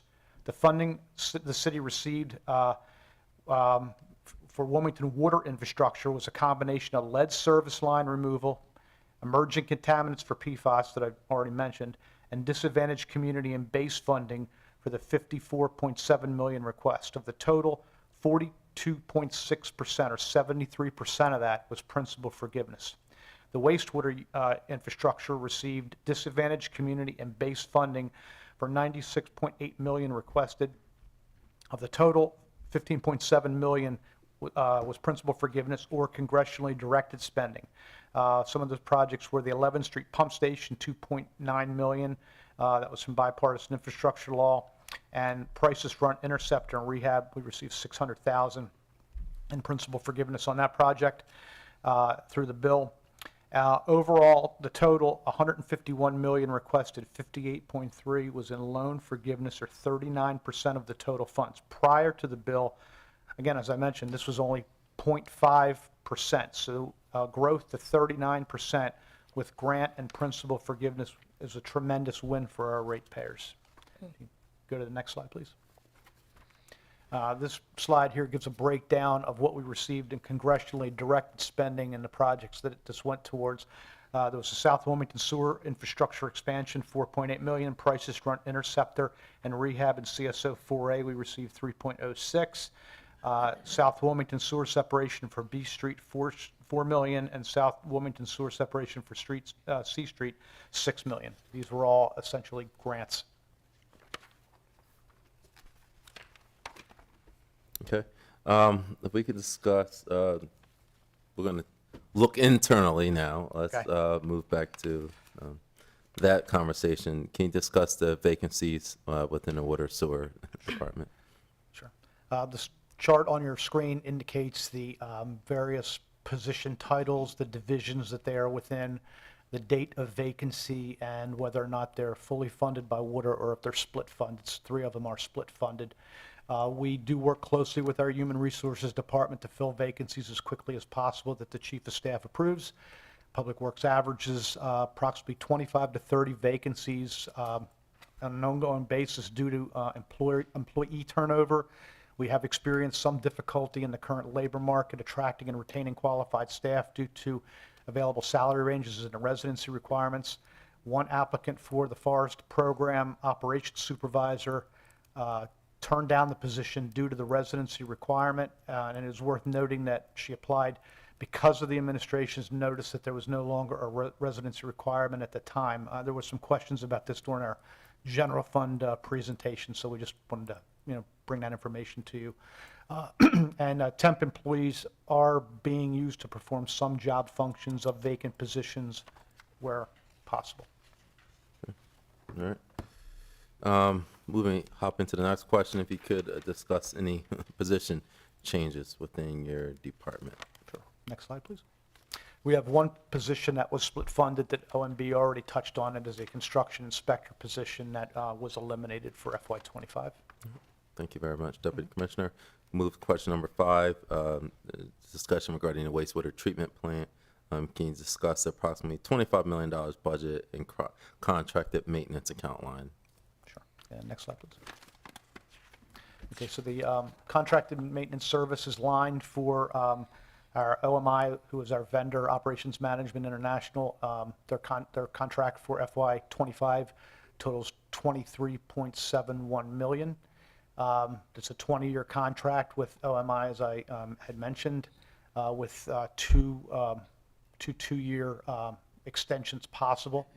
The question also asked about local community investment. So attached in your report and on the screen is a list of the various community investments and drives that the company did over the last year, starting in August. Okay. All right. Is there local investment as well? There is a lot of these are things that have happened are all locally within Wilmington. They've been doing some park cleanups and other different events. Now, do they just keep you up the? I'll ask that question when we get to it. Okay. Because I do have some questions about that. Okay. I caught myself. If we can go into the professional fee account line, it's approximately $4.9 million, which is an increase over last year. Can you discuss any changes there? Okay.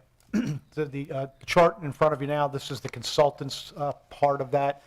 Some of these are ongoing contracts with vendors that we've used for some time.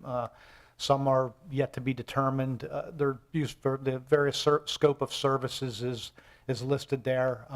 These are all one-year contracts. Some of them, again, are vendors that we've used before for various consulting services related to the water, sewer, stormwater utility. If you could go to the next slide, please. This is the engineering piece, and then the legal and the temp agencies also make up the rest of that professional fees group. Dewey Engineering is a DBE firm that we've used on a lot of both operating and capital projects. So we've been doing a lot of work with them over the last couple of years. Next slide, please.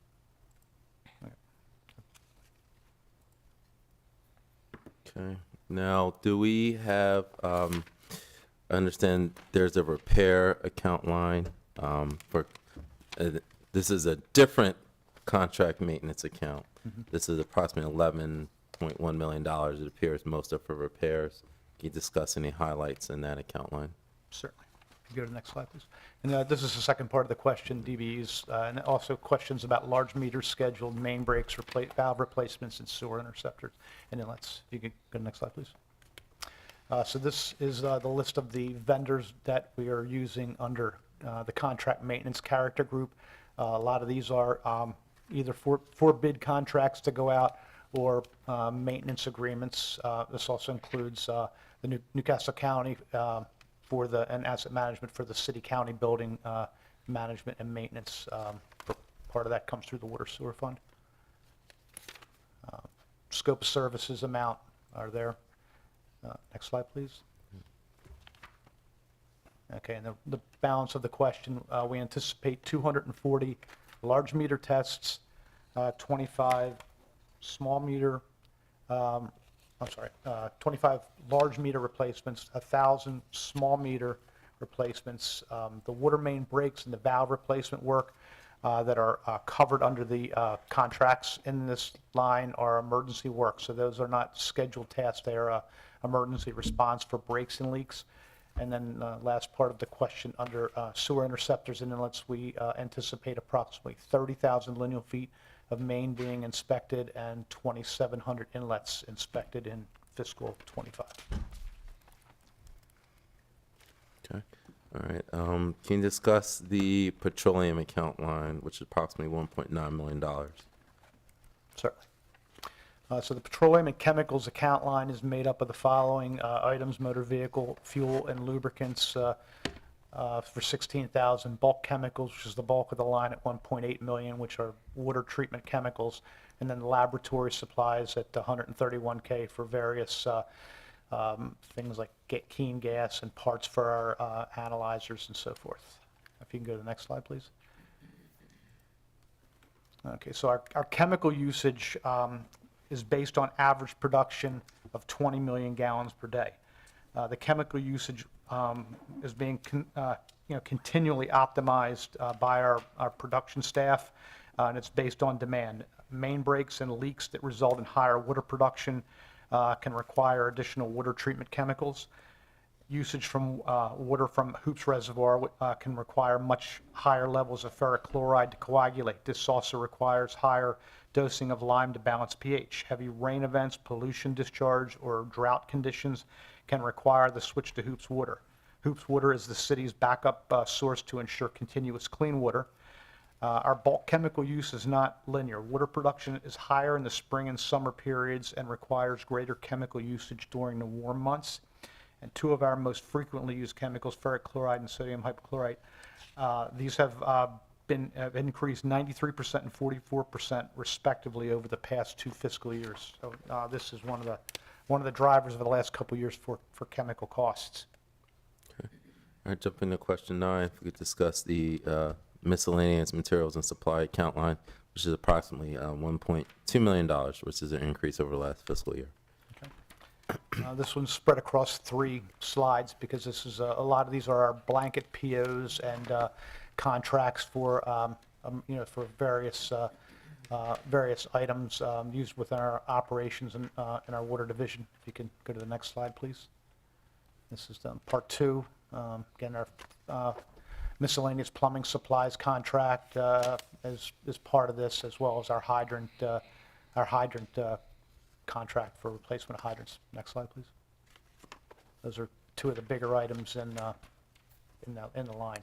The question also asked about sharing about funds slated for constituents requested tree-related sidewalk repairs. So the funding for our tree-related sidewalk repairs within water sewer is limited to materials, supplies for roads, for Portland cement concrete that is used by our street and sewer maintenance division. The urban forest management program is part of our capital improvement program. So within the water sewer fund, that's the source for the bulk of any tree-related sidewalk repairs. Okay.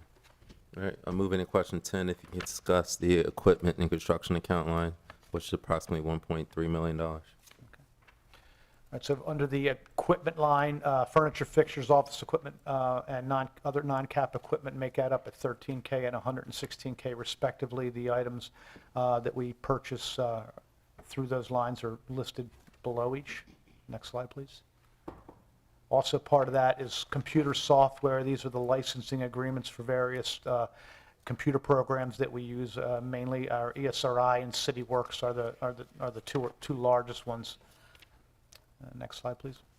And the other part of that was the construction and repairs group, which is made up of building supplies, material supplies for roads, and water meter shop supplies.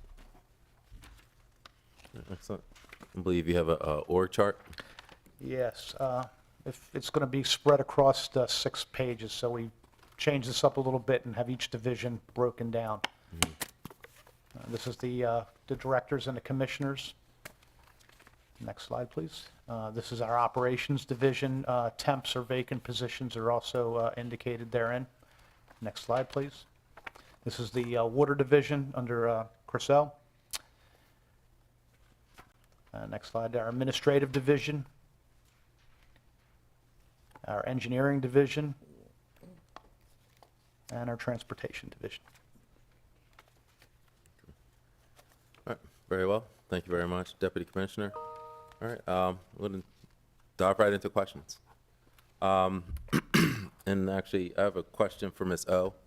I guess the specific question is in terms of Wilmington's, I guess, water quality, where do we rank, I guess, in the region or even nation? Do we have can we say top 10? Can we say top 5? I mean, is there a way to rank that? I don't think there's really a way to rank that. There's not like a kind of a ranking that kind of happens every year. I do know that, we're in compliance with everything that we need to be in compliance with for the Safe Drinking Water Act. And so for us, that's the best thing that we can be doing. Okay. And folks watching at home may have experienced brown water at times. I know I've called you personally for issues in my neighborhood with brown water. What does the brown water mean? Does that signify there's dirty water, or what's the cause of it? The cause is just tuberculation in the pipes. It's just generally what happens, and it really is just rust. It's not something that necessarily causes like a health concern. It's just more, about aesthetics, and it can happen for a variety of reasons, such as, construction, or if there's a water main break, or if someone opens up a fire hydrant. But we really encourage people to call when we have problems like that, because that really drives what we do with our capital program, is if there's any kind of water quality complaints. So, if anybody ever has a water quality complaint, it really helps us dial in where work needs to be done. Okay. So if the resident does have a concern, what should they do? They should call 311 and to report it, and then we will be able to log that, and that really goes into our model later on when we decide where our capital work will happen. Okay. All right, very well. And I have follow-up. I believe this is for Commissioner or Deputy Commissioner. There's been a question of if we raise sort of water sewer rates that it's used towards the general fund. Is that true? Is that not? Can you kind of break that down? Like if by raising the water sewer rates, is that raising the mayor's salary or anyone's salaries? No, so the water sewer fund is an enterprise fund. Okay. There's direct charges to that fund, so, you know, in other words, like myself, the commissioner, Director O, are all direct employees of the water sewer fund, so we're paid directly out of there. But like Kelly and myself, we're split funded partially with the general fund because we also oversee the general fund division's operations, the street maintenance division, sanitation, building maintenance, and that type of thing. So we are split funded amongst various funds. But all the direct expenses for the water sewer fund hit the water sewer fund. Okay. And I guess we might address this in the next presentation, but I guess the implications if the finances aren't kept up, then I guess what would the result? Would it be cuts that are mandatory to your department? There would either have to be cuts to O&M, cuts to capital project, where it would not allow us to then maintain our infrastructure properly. You know, the fund has to remain self-sufficient. If we don't have rate increases to keep the fund self-sufficient, and this happened, but when I first got here, the general fund the rate increases hadn't happened for long years, and the general fund was subsidizing the water sewer fund to the point where after we got rates raised to a level where it was self-sufficient, we ended up having to pay the general fund back over, I believe it was 5-year period, a lot of money that was subsidized from the general fund to the water sewer fund. So by doing rate increases, by setting our rates and coming up every year, doing a 6-year look ahead with a 6-year financial plan, our goal is to keep the utility solvent, to make sure we have adequate capital reserves in order to pay our debt service so that we can do these infrastructure projects that need to occur, so that we can cover our O&M costs, and that we can do cash financing of capital, and to maintain all utility best practices. And lastly, it's my final question. I'll pass on to my colleagues.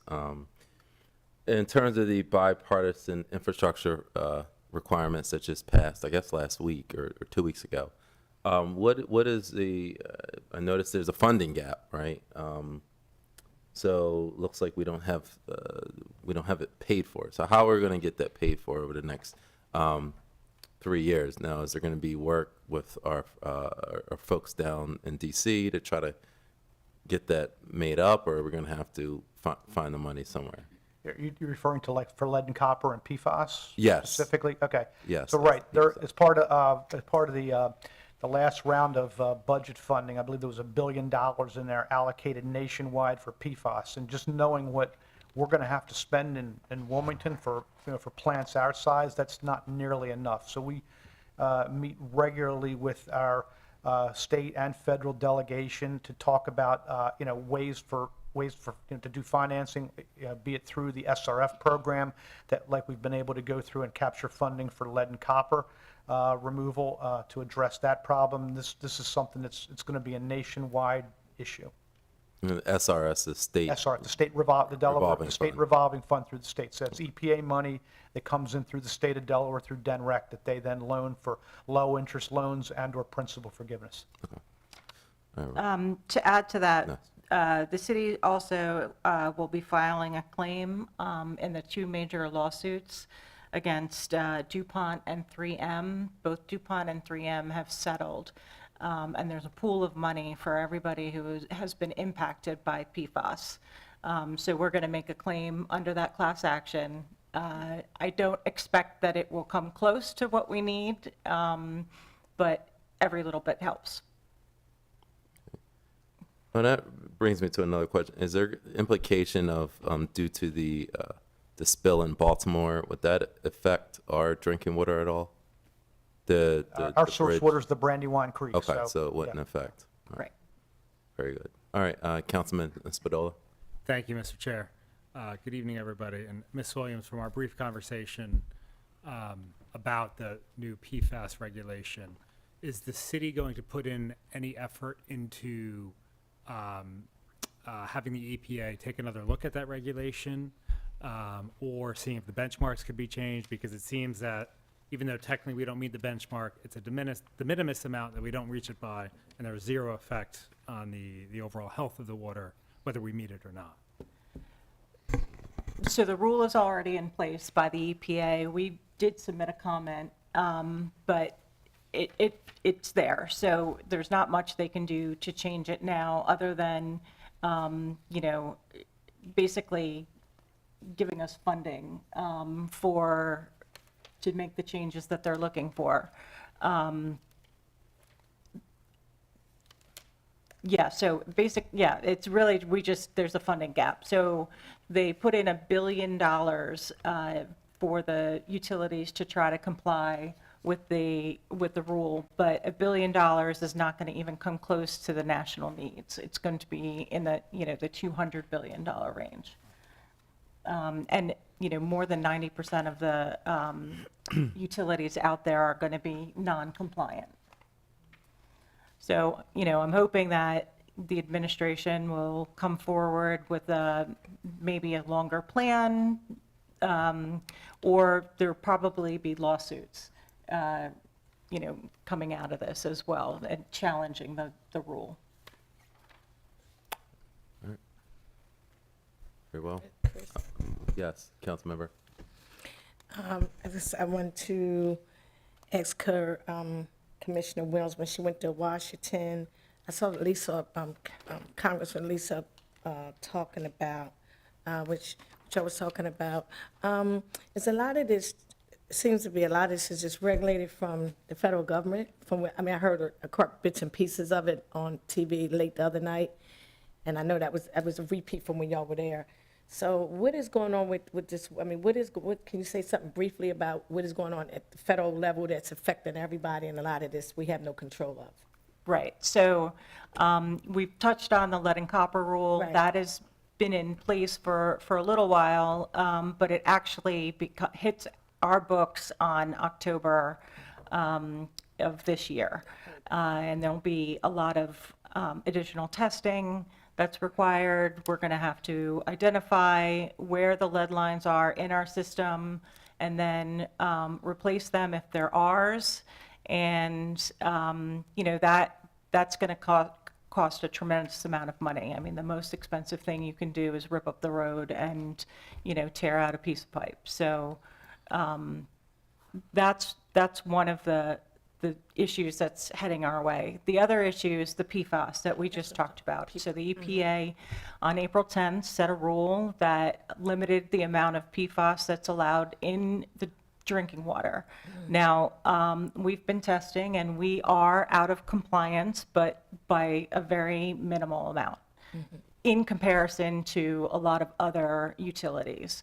The rule doesn't speak to the amount that you are not in compliance, though. However, you know, if you're just, you know, at a level of 50,000 parts per trillion or at a level of 9 parts per trillion, you still have to implement the same kind of mechanisms, which is where we get the $80 million estimate from for us to comply with Porter plant.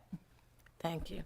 And follow-up. Yes, please. Could you tell me how many residents do we provide water to? I guess through the state or throughout the state, however. It's about 108,000. 108,000 throughout the Throughout our territory. territory. So, yeah. How about for Wilmington?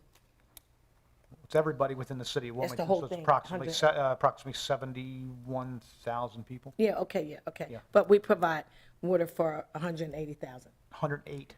108. 108. Oh, 108. Okay. Yes. Okay, thank you. That would be all. And I do have a follow-up question before we go to public comments. With the Water Assistance Fund, I believe it's funded through Water Sewer Fund, I believe. Can you just explain how what happens if it's all used this fiscal year, or if it's all used up? How is it funded? So every year per ordinance, we're required to put $250,000 into the Water Assistance Fund. In addition, we also have about $442,000 that go directly to elderly and disabled for the water assistance. So if that's used up, which we hope that it is every year, then that's all we have for the year. And then we'll have to come back next year and ask for something similar. But we have not used 250,000 to date. Brett can speak to it more clearly. But so far, the $250,000 plus the current ordinance that we have for seniors and disabled have covered that. Okay. And is it roll over year to year? I don't know if Chief of Staff can answer. I believe it does. Yes, it does roll over. Okay. It's now like it's basically instituted within the water fund. Yep. Okay. And yes, Just as a council follow, member. but the one for the seniors, that's already been in place. Right, Yeah, that's that- been I was in gonna place say, for 'cause years. my aunt- Yeah, that's been in place for years, so that's nothing new, because my aunt used to utilize it. Thank you. That's right. Okay. And the 250, that's the new fund that was established last year. Yeah. By Right. council. Yes, Okay. that you helped us. Yep. Okay. All right. Very well. All right. Councilmember Darby.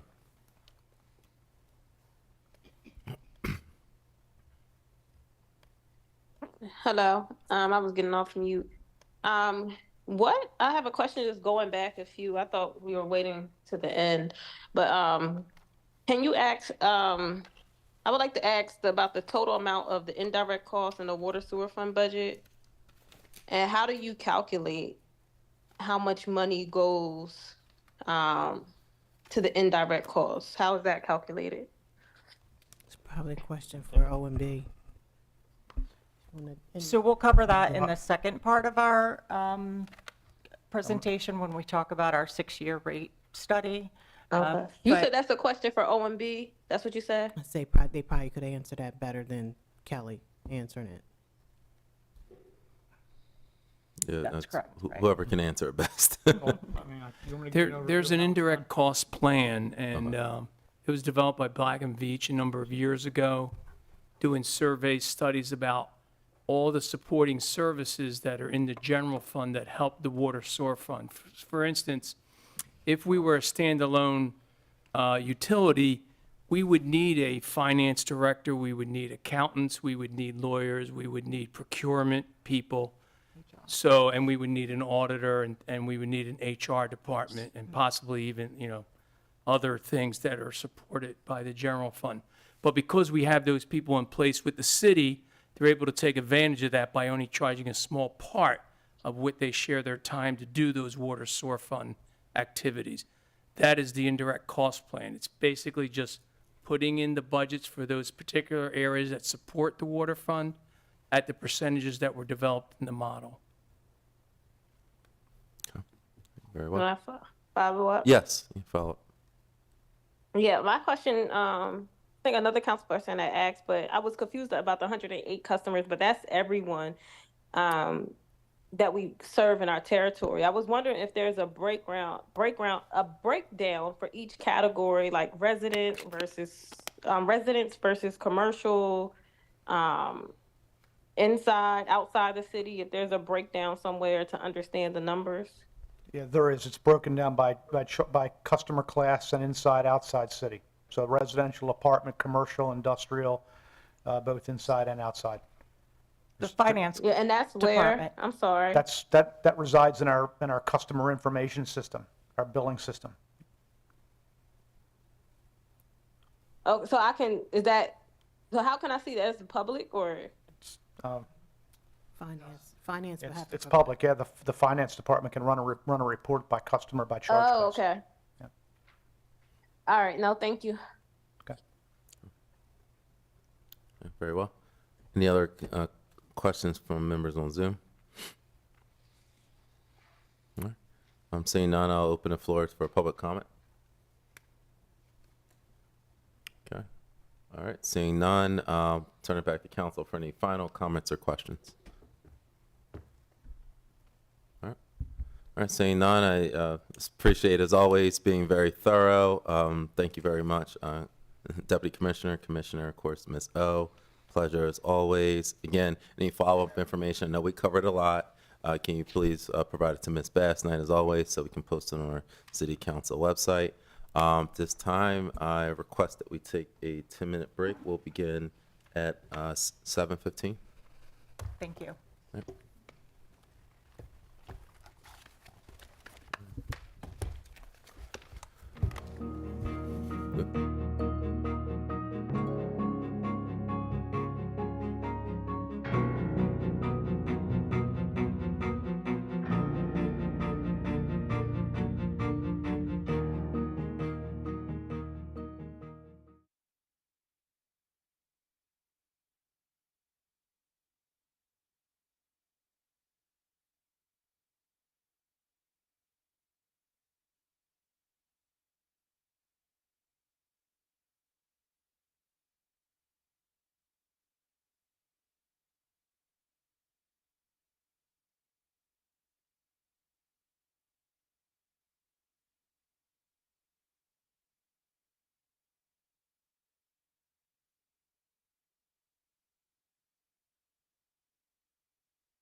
Wilmington, welcome back. We have come back from our 10-minute break.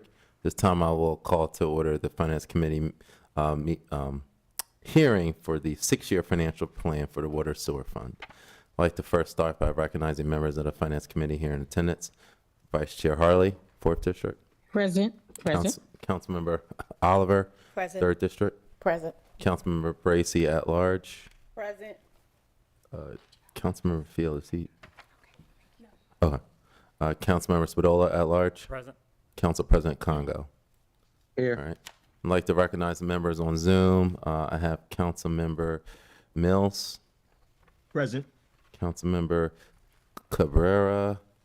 Have you down? Present. Councilmember Darby Present. and Councilmember McCoy. Here. All right. And if anyone else has not been recognized, just please let me or Miss Bass Knight know. Again, as always, we will do the presentation first. The Water Sewer Fund's a little bit different since it's not a department within Public Works. So really, this is an overview as to the Water Sewer Fund financial projections and how we end up at the proposed rates that we are getting to. I believe right now it's a 9% water rate and a 6% stormwater rate increase. So this is where, we can kind of get to how we get to those numbers, okay? I believe we have Commissioner Kelly Williams and, of course, Water Commissioner Christina O here. And I believe we have Black and Veatch as well, the City of Wilmington's water consultant. So at this time, I believe, are we going to OMB first? Are they doing it? Okay, there's no OMB. Okay. All right, well, there's no OMB intro, so then I will cede the floor to Commissioner Williams, and you can do the introduction, and I don't know who's going to be going through the slides, so it's up to you. Great, thank you.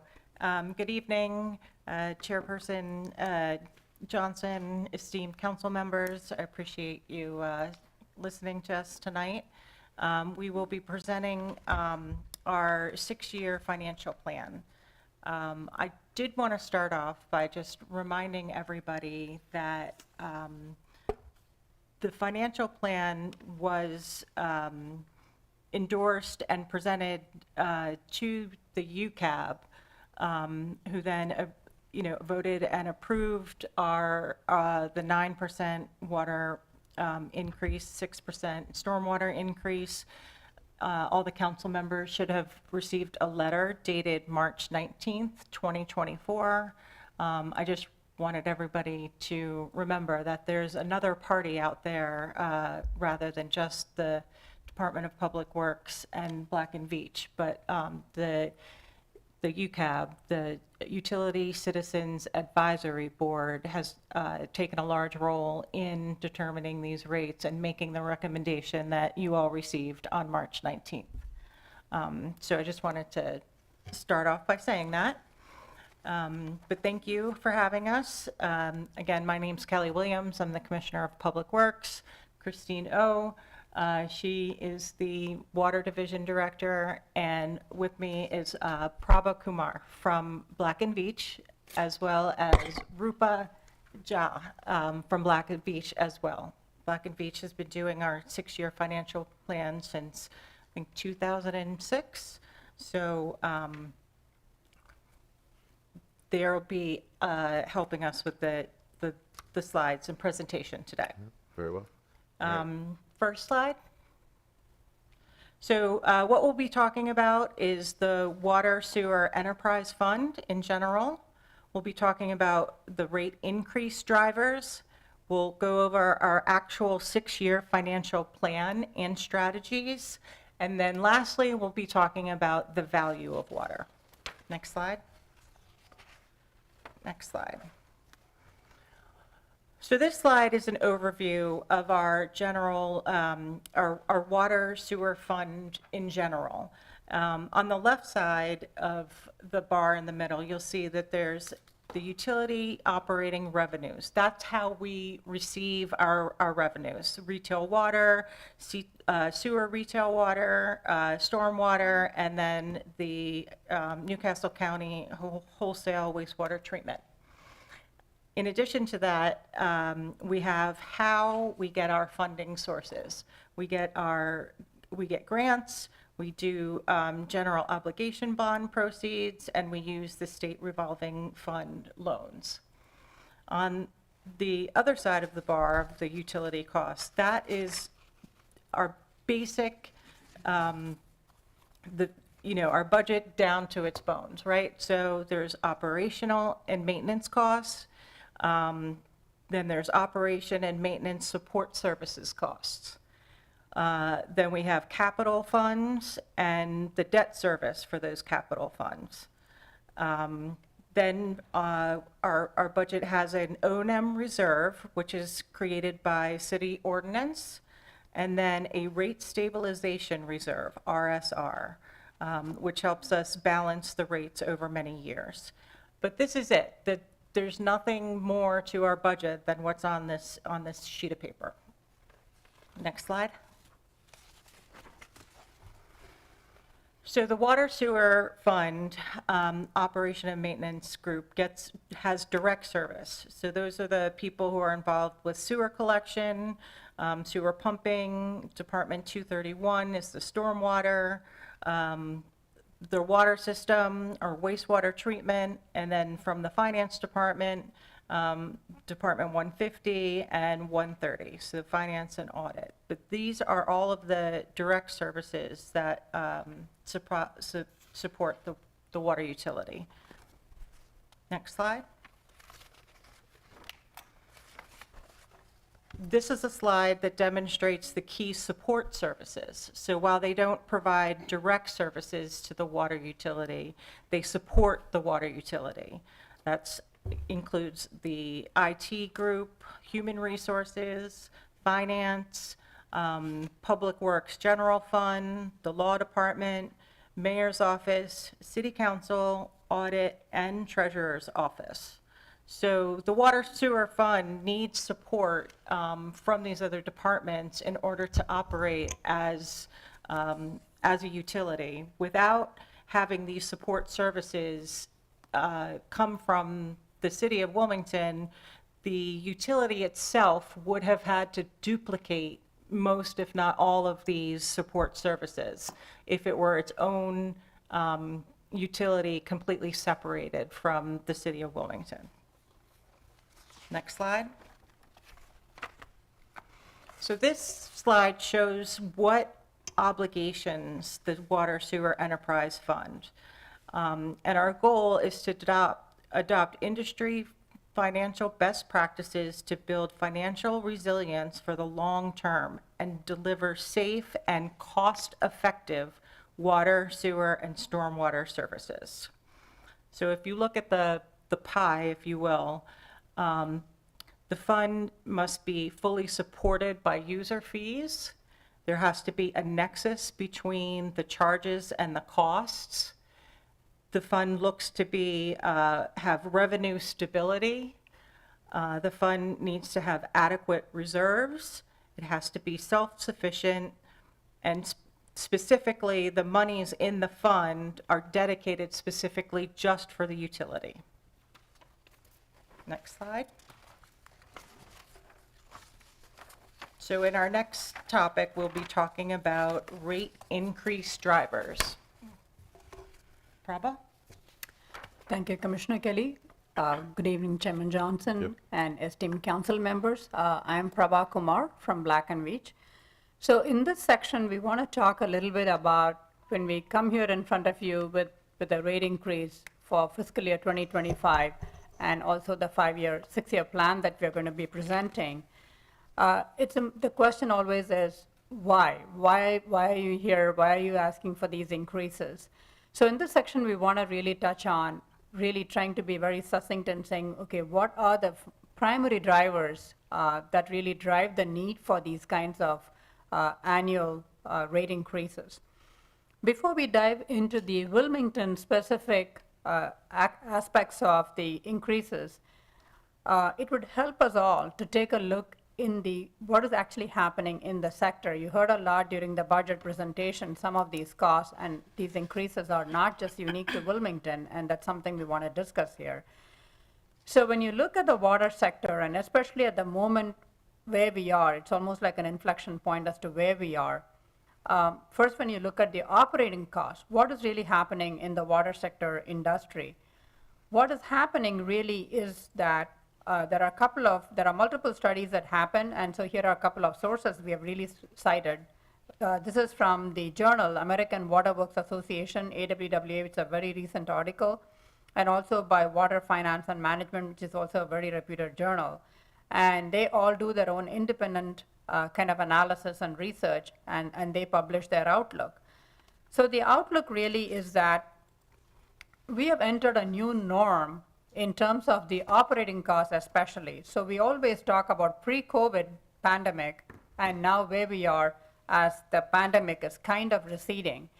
And as we all know, during the last couple of years, especially right after the COVID pandemic hit us, chemicals, labor, supplies, all of these costs started increasing. Energy costs, they all started increasing. And substantively at that, and many in terms of double-digit increases. Deputy Commissioner just talked during his budget presentation about the significant increase, for example, in chemicals, and what even Wilmington has seen, 93% increase in ferric chloride and 44% increase in sodium hypochlorite. So these are the kinds of cost increases.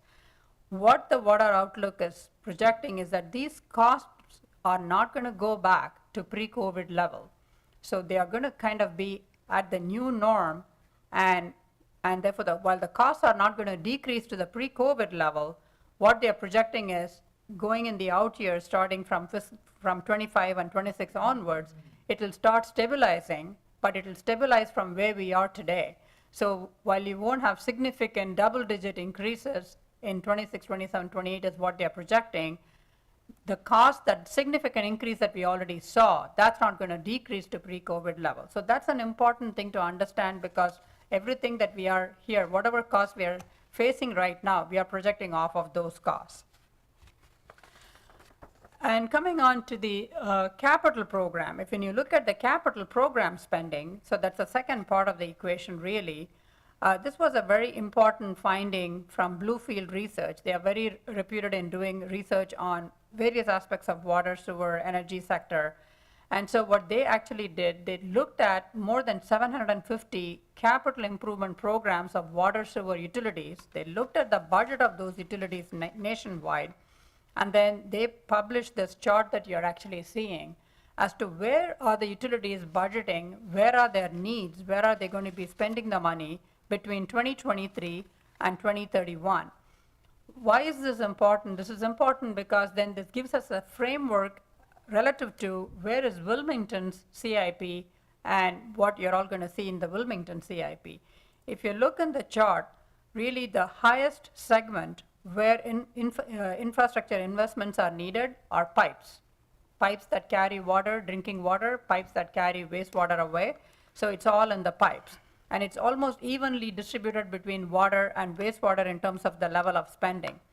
But when it comes to plants, which are the treatment facilities, the finding is really, really intriguing, because what it says is there is going to be more need for significant infrastructure between 23 and 31 in wastewater treatment plant as opposed to water. And that's exactly what you're going to be seeing shortly when we talk about the capital program for Wilmington. And then the next area is really the pumping of, again, there when it comes to pumping, it's more costly for wastewater pumping as opposed to water pumping rehabilitation. Again, so you'll see that in our Wilmington CIP. So what we found was that the Wilmington CIP program, in terms of the nature of the spending, where the money is going to be spent, seems to align very, very well with what we are actually seeing in the industry in terms of outlook. And the other forecast for capital program is that while the aging infrastructure is critical, significant investments are needed, unfortunately the funding gap is going to widen. Meaning in the past, in the 70s, there was a lot of funding that came from the federal government, and the funding came in the form of grants. And that's really how many utilities even established treatment facilities for safe drinking water based on the Clean Water Act. But now that kind of a significant grant is not coming anymore. And so now the utilities are left, municipalities like Wilmington are left to manage their destiny themselves. And so the funding gap is going to likely widen when it comes to capital program infrastructure. And the projection is in the industry in the US, $85 billion is really needed in the next 5 years for the significant aging infrastructure that every utility is facing. And while you all have heard about the IIJA money and the bipartisan infrastructure law, majority of that money is coming as loans, not as grants, which means the utilities have to have the capacity to repay the debt service associated with that loan. So something to keep in mind as we discuss today the proposed financial plan. The next key aspect of water sector outlook is really the regulatory mandates, and Director Chris is going to talk about that. Thank you. Next slide, please. As we discussed in the budget presentation, there's a few different mandates that are kind of coming down in the water sector. And the largest being PFAS, and the rule was just promulgated in April of 2024. The second being the lead and copper improvements rule, which as of right now is scheduled for October of 24. The third one is improvements to the disinfection byproducts rule that is currently in place, that the EPA is currently looking at making some improvements. And then the fourth one is the nutrient limits for the Delaware River. And all of these four emerging regulatory mandates require a large capital investment and also a large annual O&M cost. As Deputy Commissioner Accorcia said in the previous meeting, it's estimated just PFAS alone, $80 million at just one of the treatment plants and $30 million at the other treatment plant. And so we have to be able to, get the adequate funding needed to be able to comply with these regulatory mandates. Next slide, please. And so we talked a little bit about what the water sector looked like. And so this slide is going to start talking a little bit about what it looks like in Wilmington and why it's necessary to have the rate increase. What are the drivers? And so the Water Sewer Enterprise Funds has a significant capital program. And so $368 million for the capital improvement over the next CIP, over the next 6 years. And just as Prabha was just saying in that graph, this is largely driven by the sewer CIP on the sewer side. And just take into consideration as well, this CIP does not take into consideration the large amount of infrastructure needs and improvements we're going to need to comply with the PFAS regulations and also to continue to apply with the lead regulations. And so this program right now is really being driven by our aging infrastructure that we have right now. In addition to that, there's been a substantive increase in O&M costs. This is the new normal. This is sort of like what our baseline is, and we had an above normal 8% increase in the FY2025 O&M costs. And so what that really does is creates a higher baseline for all of our future O&M costs. There's also a significant drawdown of $11.4 million from the rate stabilization reserve in FY24 to 26, and that really needs to be able to be rebuilt to provide us with financial stability for the long term. And that's really why, when we're talking about all of this, we're looking at a 6-year study period. We're not just looking at this year. We're looking at how can we provide stability for us now, but also for the future. And then the other part of the fund is be able to put support for customer affordability. During the 6-year study period, $3.2 million to continue discounts for elderly and disabled, and $1.5 million to continue utility payment assistance for low-income customers. And this money is coming from the Water Sewer Fund. And so these costs and the program and the 6-year program, that money and that funding comes from other ratepayers. Next slide, please. Oh, I think you need to go back one. I think, yeah. Okay. So we talked a little bit before about our customer assistance program. These 4 blocks show you what our assistant program is made up of. The first block is the elderly disabled discount, $422,000 in fiscal year 2024. Over the next 6 years, it'll add up to about $3.2 million.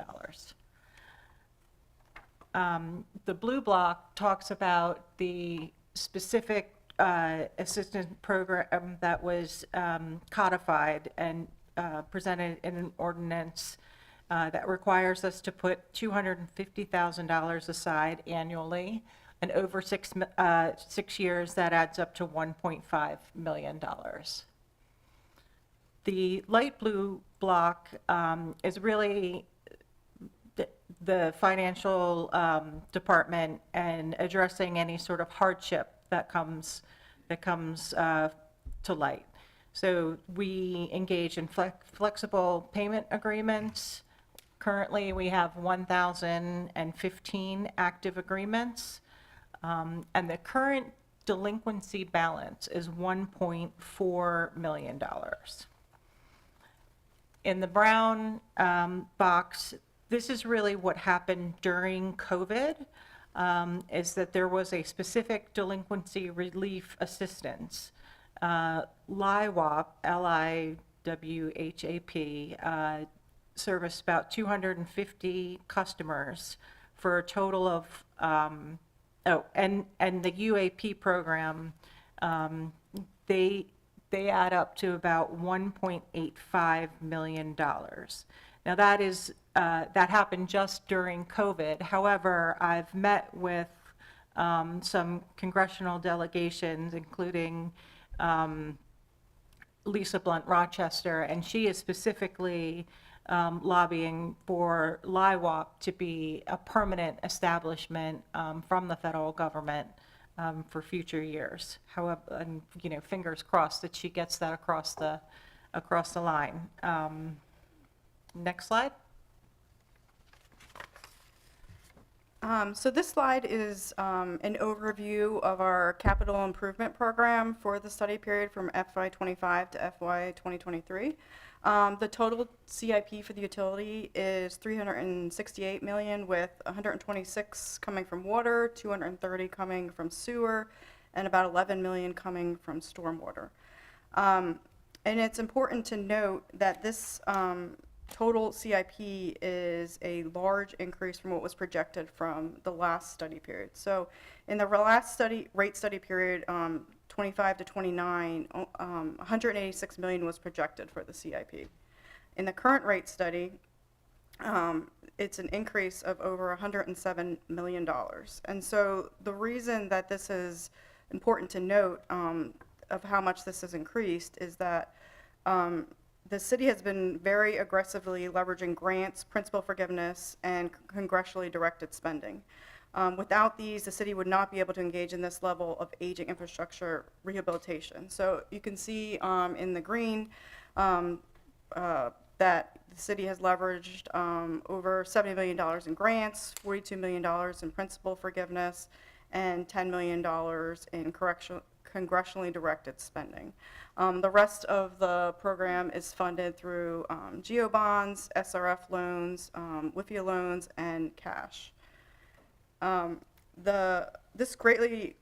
Accelerating our CIP program is going to save us millions just because we were able to leverage the grants and the principal forgiveness and the congressionally directed spending. On the chart on the right, it's really showing the debt service. And so from FY24 through 26, the existing debt service is a lot. And then over the 6-year period, the debt service, the existing debt service is going down, and that's the dark blue. And as the period is going on, we're adding some new debt, but we've really kind of kept it at a level line instead of like spiking up significantly. And so we're really trying to cost effectively get the proper funding services. Next slide, please.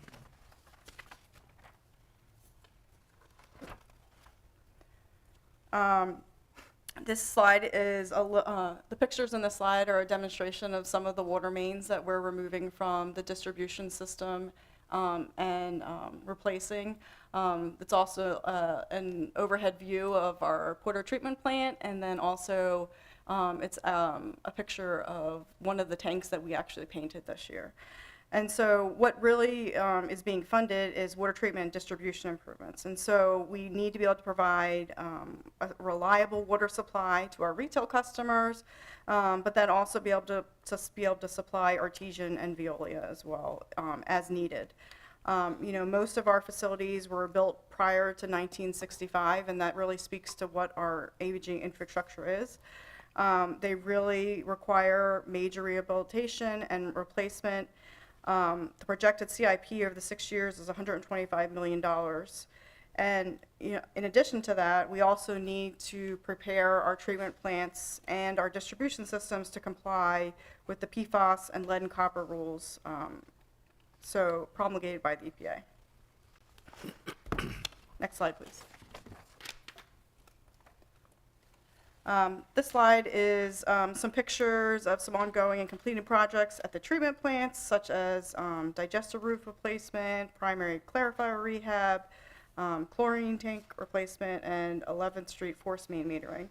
And so the wastewater treatment plant serves the city and part of the county, and it's also aging. It was also built in 1965.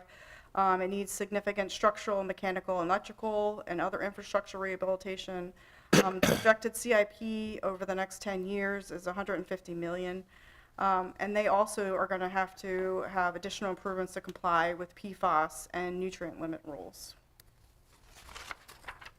Next slide, please.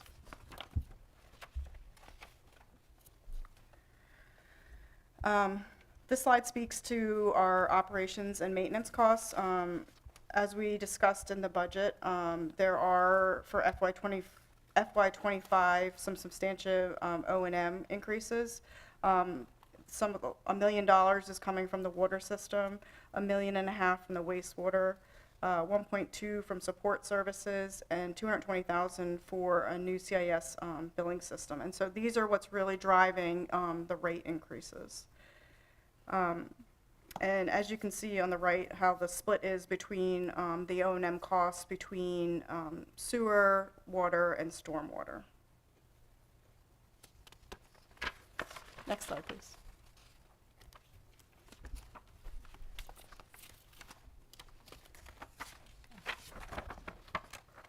So we kind of talked a lot in terms of the background as to the drivers for the rate increases. We talked about the capital program and the magnitude of capital program that a small city like Wilmington has to take on for the aging infrastructure. We talked about the significant increase, especially in 24 and 25, that we are seeing in the operations and maintenance costs, and how that has now set a new baseline for the projection for 25 through 2030, the 6-year period. So now we kind of bring it all together in terms of what does it really mean in terms of the financial plan? What does the proposed plan really look like? And so really, when we talk about a financial plan, as Commissioner Kelly was alluding to, this whole utility concept is a complex operation, both in terms of capital operating and in terms of the financial plan. In a sense, it kind of reflects the same complexity. Why is that? If you look at what is the complexity associated with doing a financial plan, the financial plan actually acts like a balancing act. It's really a balancing act in terms of developing a financial plan. And if you look at why so, one, the plan has to position for all the sustainable and aging infrastructure rehabilitation that we have talked extensively, given how significant the aging infrastructure is. And while system integrity is very critical in terms of infrastructure, there are also environmental aspects that the infrastructure rehabilitation has to address. And Wilmington is a combined sewer community where wastewater and stormwater all flow through the same pipes, which means that has to be addressed to avoid what we call combined sewer overflows, which will be a violation of EPA's Clean Water Act. So there are environmental projects like the South Wilmington Wetlands Project and other combined sewer separation that has to be done for managing the combined sewer overflows. We've talked extensively about the operations and maintenance inflationary costs, how at the current time the costs are significantly increasing relative to the past. So those costs have to be addressed and planned for the future.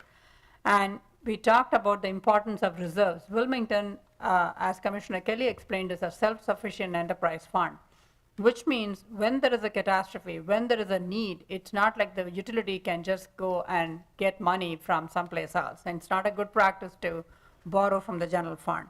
So which means that utility not only has to meet all its obligations, but also has to have some reserves to meet not only the council requirements, but also for the financial resilience of the future. And we talked about the regulatory requirements and what is really coming down the pike. So all of these things has to be addressed, and they all cost money. They all have to be addressed, but they have to be addressed not in isolation or in vacuum. We have to address it in such a way that we also have to think about the customers. Ultimately, every penny of these revenue requirements has to be met from ratepayers. So we have to then look at customer assistance programs that we talk about, and that also adds to the cost of the utility, but the customer impact has to be addressed. So when we have to address all of these diverse obligations, really some of them are really competing objectives. If you look at trying to keep the rates low, then we would want really reduced costs. But then when you look at the utility obligations, there are significant costs that have to be balanced. So these kind of competing objectives have to be really addressed and really look at the long-term community resilience as well. Next slide, please. So these are different obligations that really we try to address when we talk about a financial plan. So in a nutshell, when we say what does a financial plan entail, it's really a cash flow analysis we do for a 6-year period. So what goes into it? It's really done on a cash in, cash out basis. So what do we mean by cash in? Cash in is really revenues coming into the utility, and as Commissioner Kelly explained, strictly it's the water rates, sewer rates, retail stormwater rates, and wholesale revenues from Newcastle County, and very, very modest wholesale revenues that come from Artesian and Veolia for the water the city sells. That's really the revenue sources for the city. And so when that revenue in a given year is not adequate to meet all the obligations, then Wilmington finds itself withdrawing from the rate stabilization reserve, and we'll talk a bit more about that. So that's on the revenue side of the equation.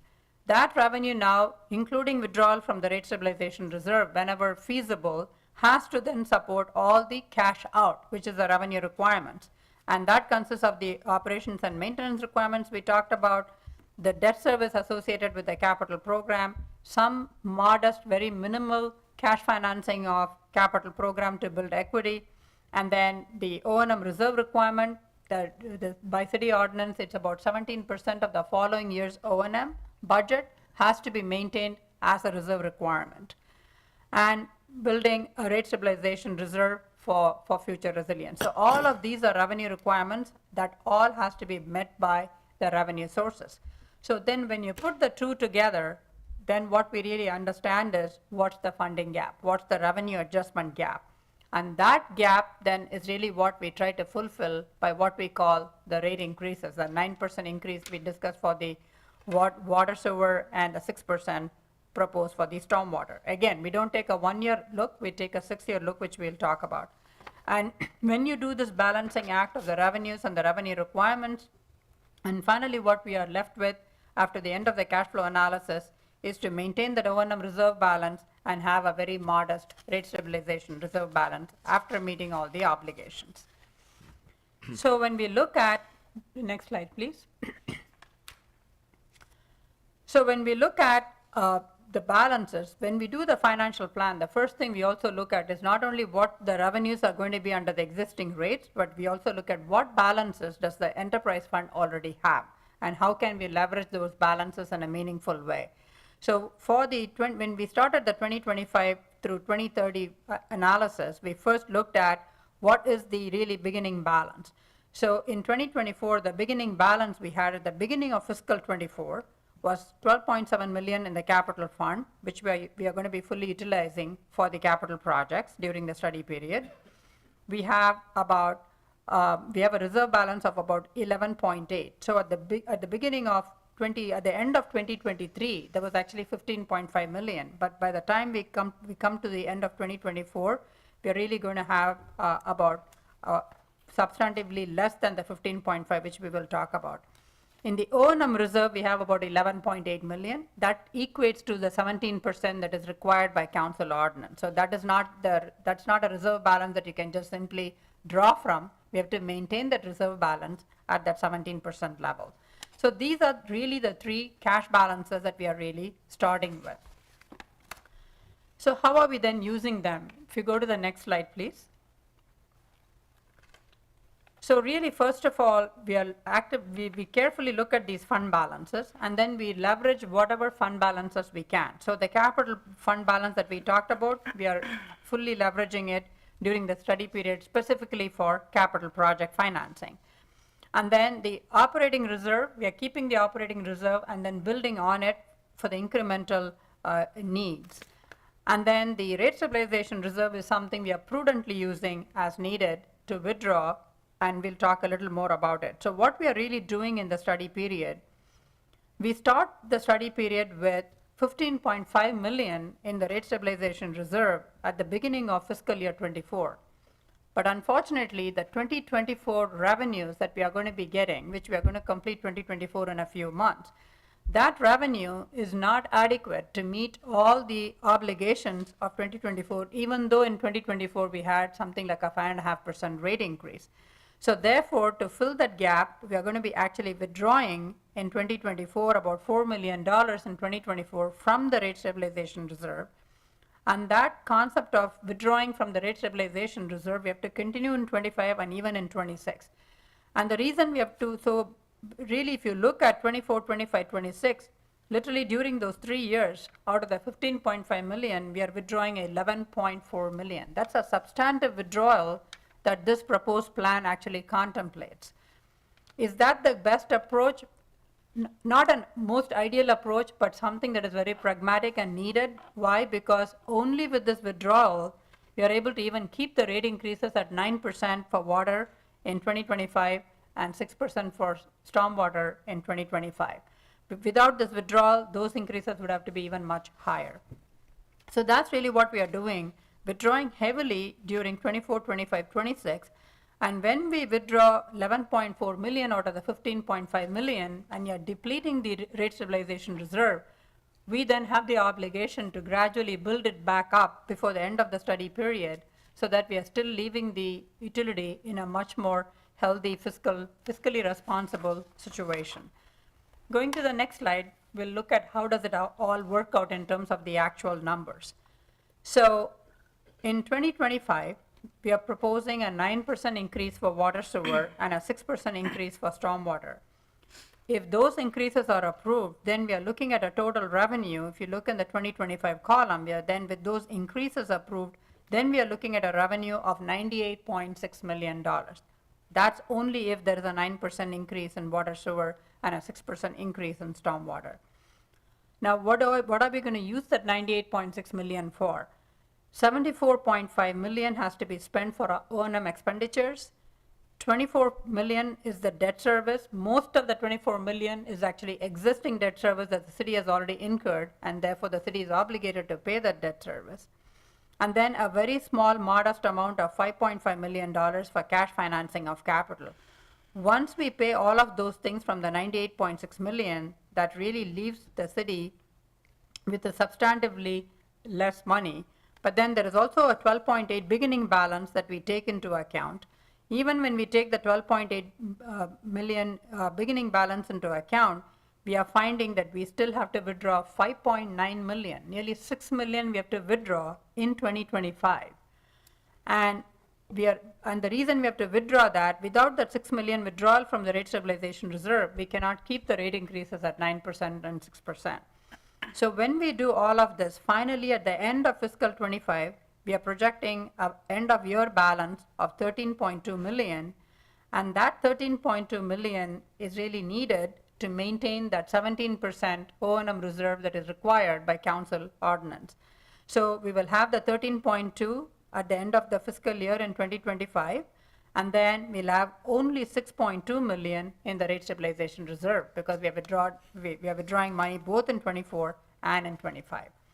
This same kind of approach then we use for 26. In 26, what we are finding, we need another 5.5% increase in water sewer, a 6% increase in stormwater, and then again, if you look at the math, that brings us 103.8 million, and then we have the expenditures in line 4, line 5, and line 6, and then we have again the 13.2 balance from the previous year we carry forward, and in 2026, we still have to withdraw another 2.3 million from the rate stabilization reserve. And then that essentially leaves us with a ending year balance in line 9 of 13.7. And that 13.7, again, all it does is it meets the 17% O&M reserve requirement. And when you look at that year in row 11, we are really left only with now 4.1 million.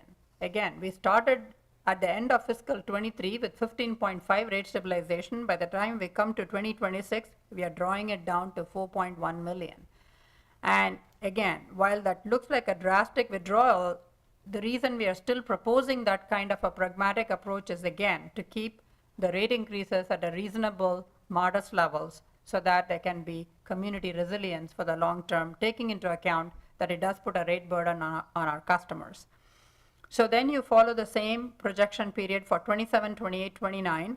In those years, we need a 5% increase followed by a 3.5% increase in stormwater. And then in 28, we really can get to very, very normal levels of inflation. Again, hoping that all these inflationary trends will stabilize starting in 26, 27, so that by the time you come to 28, the water sewer fund can have normal levels of increases at 3.5% and 3%.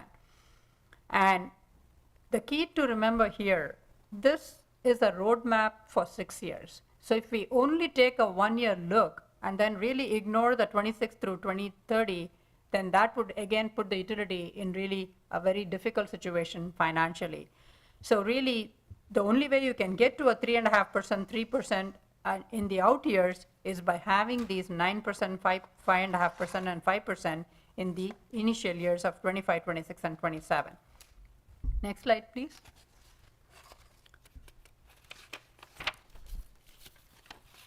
So what this plan really does is it helps the city achieve the 17%. So if you look in line 2, 17% is required. That really translates to, while in terms of percentage it may look significant, 17% really translates to 62 days of annual operations and maintenance expenditures. Should there be an emergency, should there be a catastrophe, what this does is just gives the utility 62 days to operate and maintain all the infrastructure that the city has to maintain to deliver water and sewer services and stormwater services. So it's only 62 days. That's a bare minimum. The industry best practice is to be at least close to 120 days. It's been very difficult for the utility to keep getting to that 120 days, so we have been continuing to keep it at least at that 62 days, which is 17% of O&M. The other important thing to note is that I talked in the previous slide about the heavy withdrawal that we are doing from the rate stabilization reserve. In 2025, even with the 9% increase, we are recommending a withdrawal of about $4 million, $5.9 million. And the reason for that is so that you can withdraw $5.9 million from the rate stabilization reserve and use that $5.9 million, really 5.5 of that 5.9 we are using for doing cash financing of capital. And the reason for that is if we don't do that, then you have to issue more debt. And if you issue more debt, if you look in line 3 in this performance metric, our coverage is exactly 1.2. And so again, what does the debt service coverage actually mean? It means that the revenues that a utility gets in a given fiscal year, so if you take fiscal year 25, the 96 million revenues that you get in the current fiscal year, in that fiscal year, that revenue, after you pay off all the O&M obligations, that money that is left over needs to be equal to the debt service. And in reality, it should be much more than the debt service. But here in 2025, it is just enough to pay the debt service. That is really on the brink of being very, very dangerous because that's all you have. You take the current revenues, you pay off the O&M, you just have enough money to pay that debt service. That's how the 25 works, even with a 9% increase. And even to do that, that's why what we are doing, rather than issuing more debt in 2025, we are withdrawing $5.9 million from the rate stabilization and using that money for $5.5 million of cash financing of capital. And then in the next year, if the 9% is followed by a 5.5% increase in water, sewer, and a 6% in stormwater, then again, we meet the 17% obligation. Now the debt coverage goes up a little bit, just to 1.1. The minimum industry practice is 1.2, a bare minimum. And if the city is issuing not general obligation bonds, but if the water sewer fund ever has to issue a revenue bond on the full faith of just the water sewer fund, then the rating agencies are going to expect something close to 1.5 in terms of debt service coverage. So something to really keep in mind, that these are very important performance metrics that the water sewer fund has to achieve if it needs to continue to be a self-sufficient enterprise fund.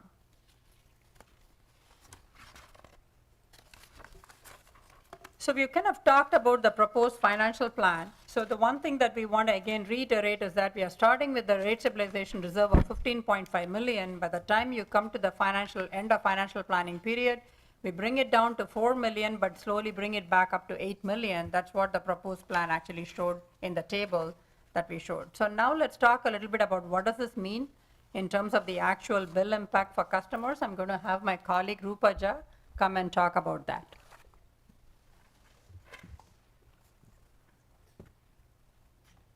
Welcome, Rupa.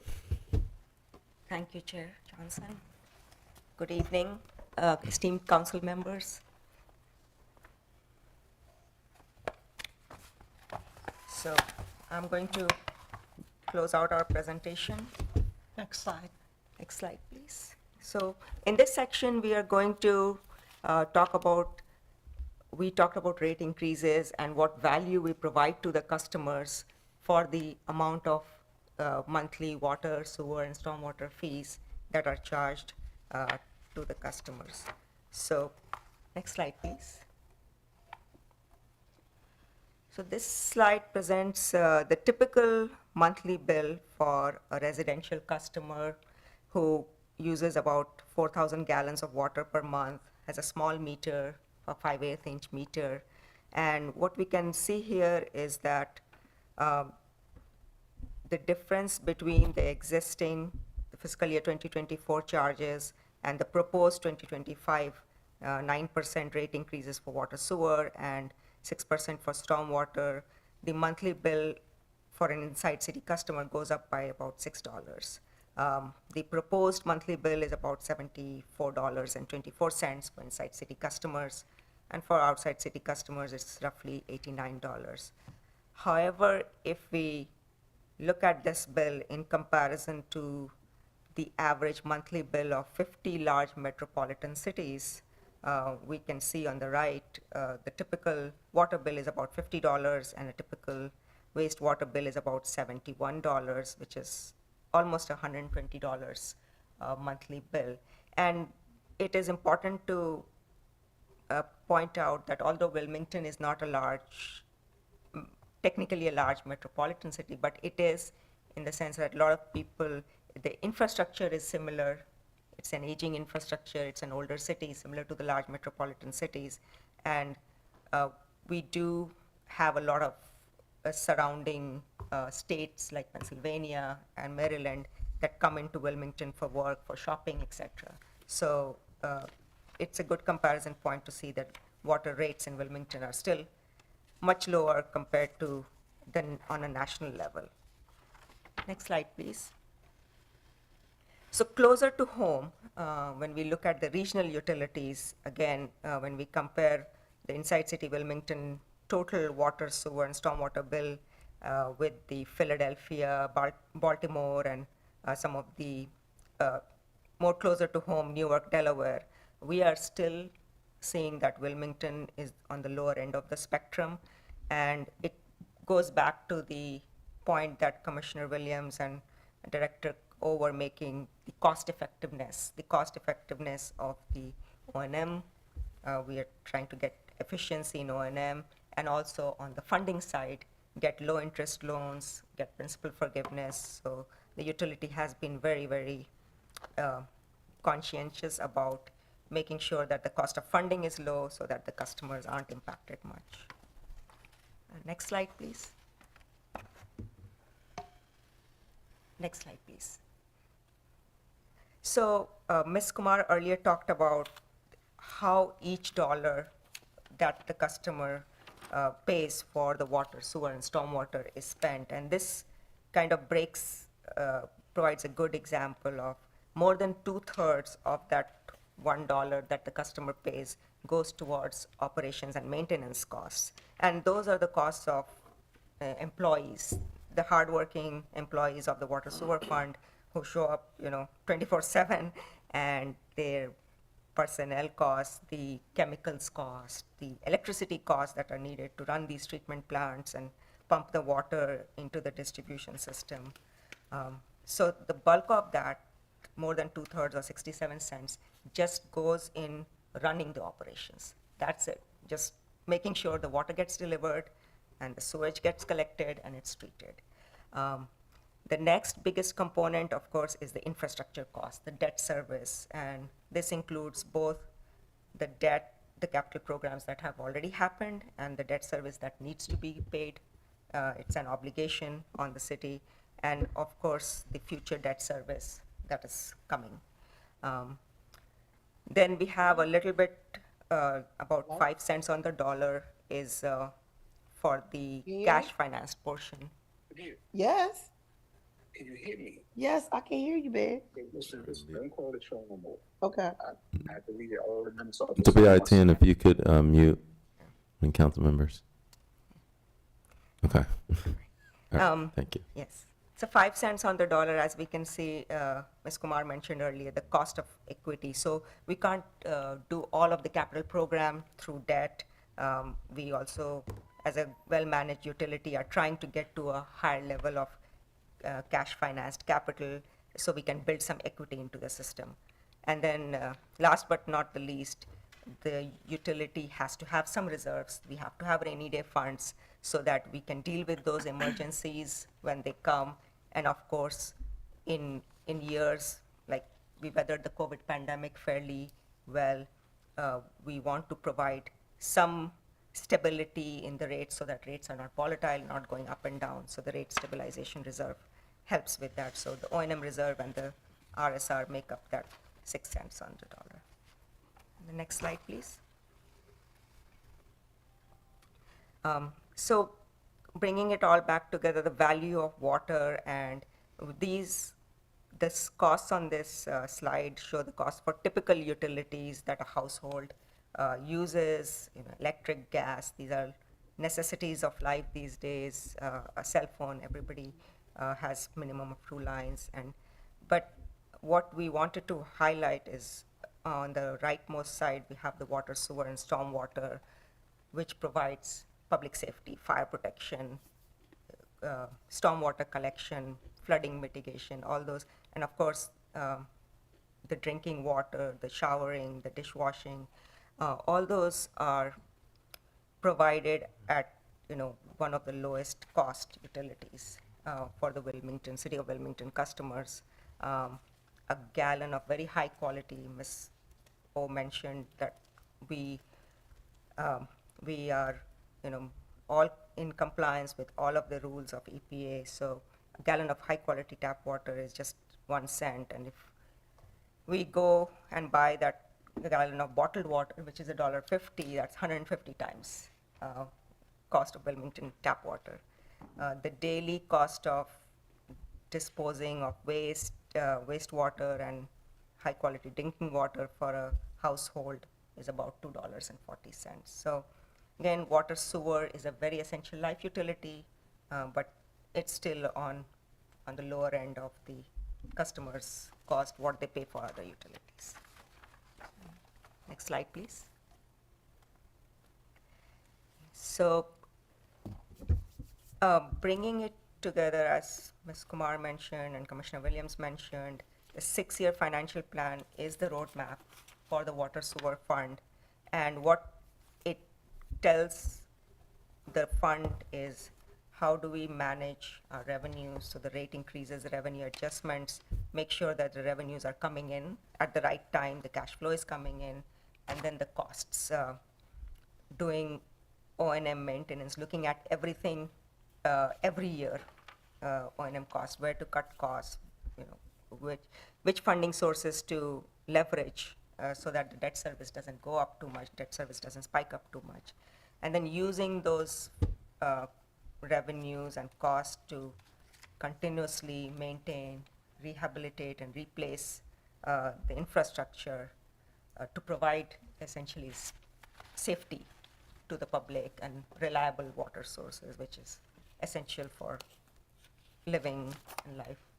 So Wilmington, the Water Sewer Fund has been continuously working towards improving and the resiliency, building up resiliency for the Water Sewer Fund. So it's a continuous effort, and with all of your support, hopefully we can continue to build that resiliency. That brings us to the end of the presentation. Be happy to take any questions. All right. Thank you very much. And the team from Black and Veatch, we appreciate your information as always. I know it's a lot. Going to now turn it to members of council for any questions. I'll believe I have Councilmember Darby.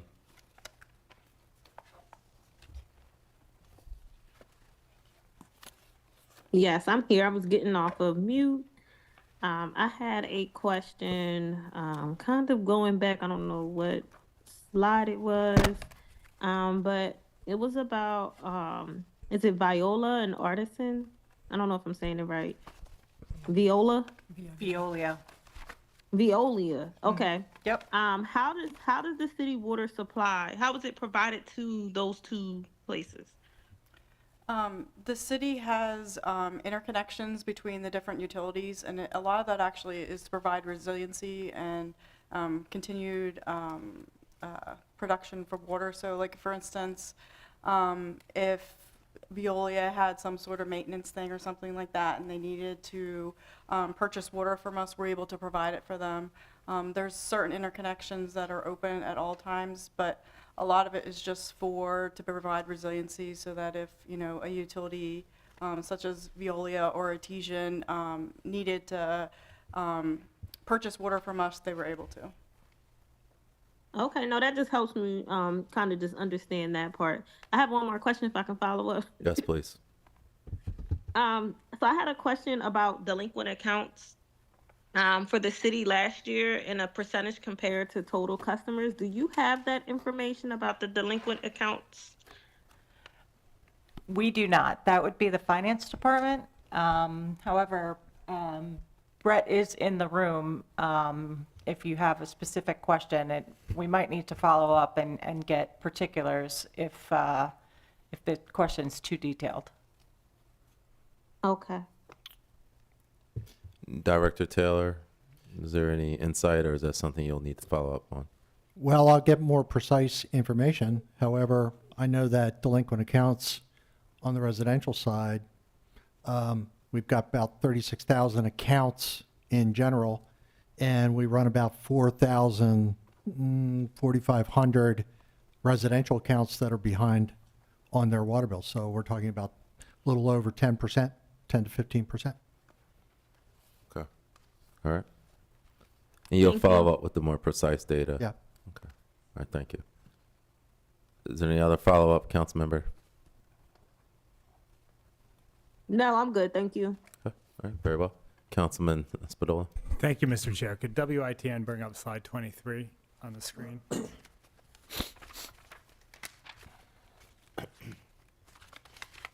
I'm trying to see how these numbers are correlated, because the math, at least the way I'm doing it, doesn't add up. So if we look at fiscal year 2025 as an example, obviously line 3 revenues is what it is. Then when I was looking at lines 4, 5, 6, I was expecting them to equal the total amount of revenues, but they add up to 104.1, which leaves 5.5 million to be found somewhere. I also see that's the cash finance capital line for that. So is that, that's not how it is for the rest of them. So am I correct that even though it's listed as an expense, the 5.5 million?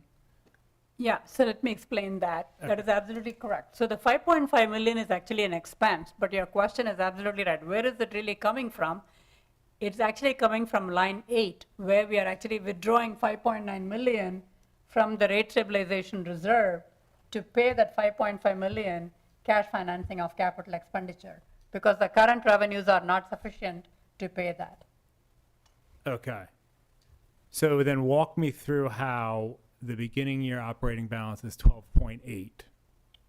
So the 12.8 million is really coming from, the 12.8 is actually if you look in line 9, that's the end of your balance we are expecting this June. So end of this June, what we are expecting is a $12.8 million operating balance. That's what we're expecting. And then that becomes the beginning balance for fiscal 25. And so once you do all the current revenues minus all the expenditures and also withdrawing $5.9 million, then when you finish all of that math, what we are saying, end of 2025, we will be left with 13.2. Okay. And then for line 11, where does the 6.2 balance come from?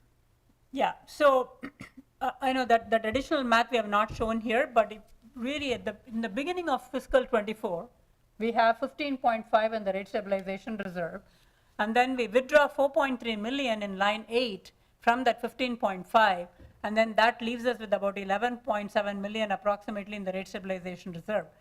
From that 11.7 million, we are going to be drawing an additional 5.9 million from the rate stabilization reserve in 2025. And so then that leaves us with essentially 6.2 million. And then from that 6.2 million in the next year, we are withdrawing another 2.3 million in line 8, and that leaves that year with a 4.1. That's the last year of withdrawal. After that, in line 8, you actually see in 27, nothing happened, so we are still left with that 4.2 million in rate stabilization. But then in 28, 29, and 30, we slowly begin to put some money back into the rate stabilization so that we can build it back up to 8.3 million.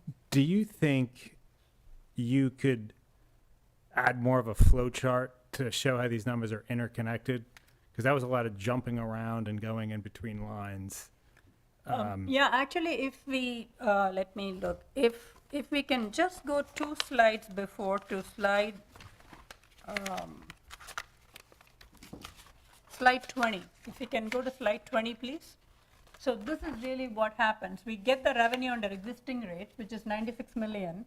And then you can directly add the 5.9 million withdrawal that we are doing in 2025 from the rate stabilization reserve. That gives us a total money. And then from that, you pay off all those expenditures. And then that really leaves us with what we saw in slide 23, which is the 13.2 million in the O&M reserve balance and the 6.2 million in the rate stabilization reserve balance. Okay, I still think there's like a 0% chance of people following. Because I do think it's vitally important that all these numbers make perfect sense to us. Because, so if we look at fiscal year 26, if we could go back to slide 23. Mm-hmm. So we agreed that the expenses equal 104.1 million. First of all, respectfully, I don't think I should be adding the expenses. I think there should be a line so we can clearly see the expenses. 456 should be totaled for us. I don't think I shouldn't have to break out a calculator. But for fiscal year 26, the expenses add up to 105.7 million. And if I take the expenses minus the revenue of 103.8, it's 1.9 million. Now in fiscal year 25, the difference was 5.5 million, which was an even match for line 6 from the cash finance capital. But for fiscal year 26, it's 4.5 million.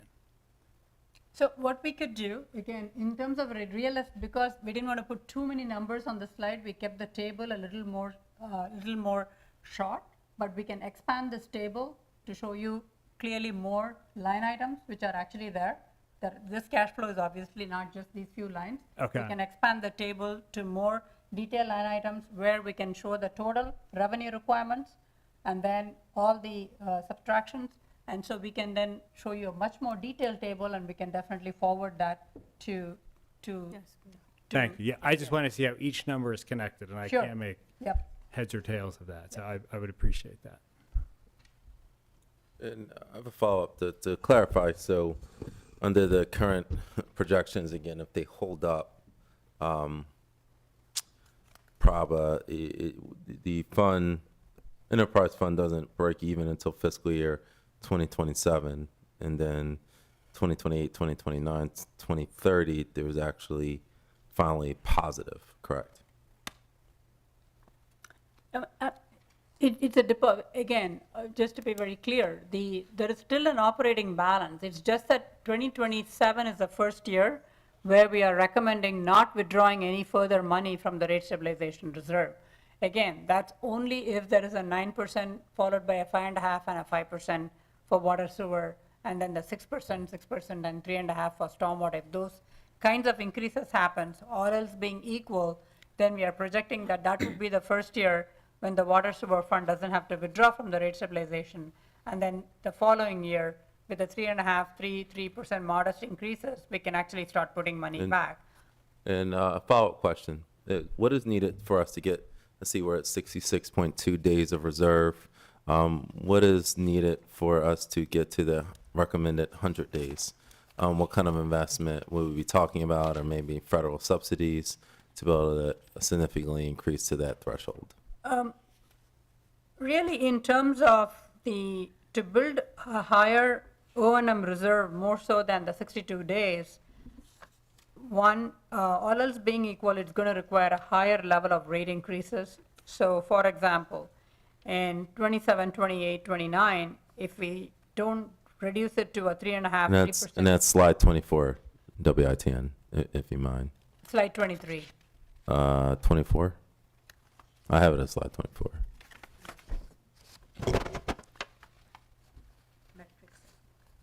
Yeah. There we go. There we go. Yeah, in 24, we have the metrics. So if we want to get it to 66 days or even 70 days, then it means that the rate increases in those years have to be higher than what we are projecting at this point in time. Now, if the rate increases are not to be increased further than what has been proposed, then the question is really something has to give, which means the capital projects have to be scaled down, and therefore the debt service can be scaled down.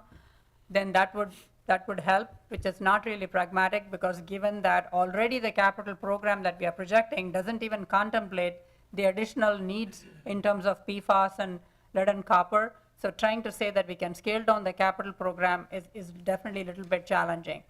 Now, in terms of the operations and maintenance budget, we are only showing some substantive increases in 25.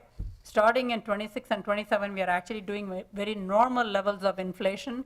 So there again, to expect some significant reduction in O&M cost is very difficult. Now, certainly tightening up the delinquency collections and those kinds of things will help a little bit. But the bottom line, if we really want to get to a 90 days of operating reserve, then we do need higher rate increases than what has been proposed in this plan. All right, very well. Thank you. Councilmember Bracy? Excuse me, thank you. I just wanted to go back to slide 23 for, really quickly. And I wanted to see if we could simplify this for any one that's watching. I know that Councilman Spadola asked for you to send us a spreadsheet with all of the numbers, which I think is going to be very helpful. But basically, in layman's terms, from what I'm understanding, in FY25 and FY26, the amount of revenues, the expenses outweigh the revenue. Correct. So basically, we're not bringing in enough money, even though it's on paper we have a reserve. So people that are saying, oh, well, you guys have money, but there's a piece of that reserve that has to be required that we can't touch by law because of, city council ordinance. And then we're dipping into our savings account, basically. That's right. every year, which is depleting our savings, which means if something really catastrophic happened, we would have less money to address that. So we're kind of working off of two different issues here. One is we're not bringing in enough money for whatever reason, but we're also depleting what money we do have. Is that kind of a simple way? That is exactly right. With the level of increases, we are proposing, especially if you are looking at 25 and 26 as you were doing, with that level of increases, yes, you are dipping into the savings, and what you are referring to as dipping into the savings is the rate stabilization reserve. We are dipping into that rate stabilization reserve to get the money that you need so that we can keep the increases at 9% and 5%. Now, the simple thing, if you do not want to dip into that reserve and you really want to keep it for the long-term resilience, then even the 9% and 5.5% is not enough. We would have needed some additional increase. Again, the question is then why are we proposing a 9% and 5.5%? We are really proposing because you do have to balance customer burden, and with this economic times, things are difficult, costs are still increasing. And so taking that into consideration, we still feel that withdrawing in the short term from the rate stabilization reserve, but with the clear understanding that there will be the will to put money back in 27, 28, in 28, 29, and 30, so that by 2030, there has to be a collective commitment to bring that rate stabilization savings back to at least 8 million. It's very difficult to bring it all the way back to 15 million, but we need to bring it at least part of the way. Otherwise, we are leaving the future of the utility in more of a very vulnerable situation. Okay. All right. Any other questions from members of council? All right. Now I'll turn it to public comment. Any comments from members of the public, both in person or online?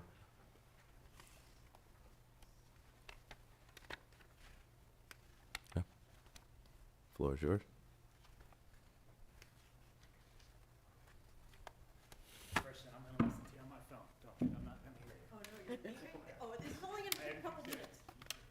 We got you, Councilman Spadola.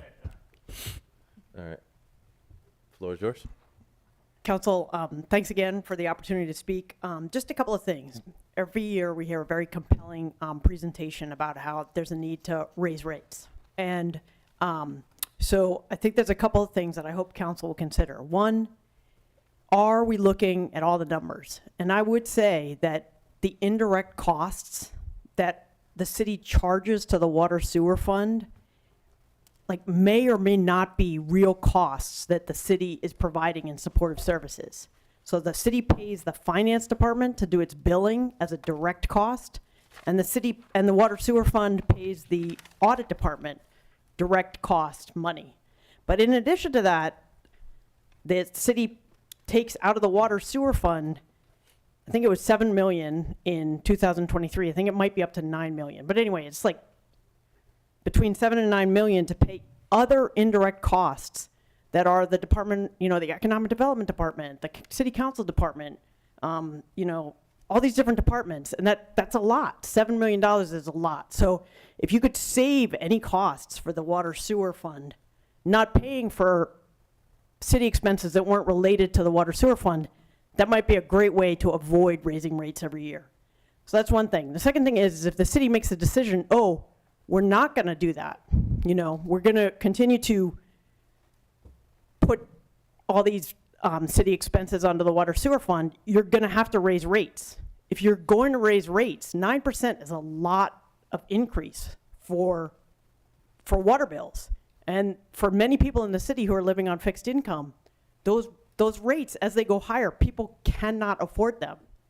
And you could say, well, we're just going to raise them anyway. Like the city council voted down just last week that they were going to investigate putting together a water affordability program.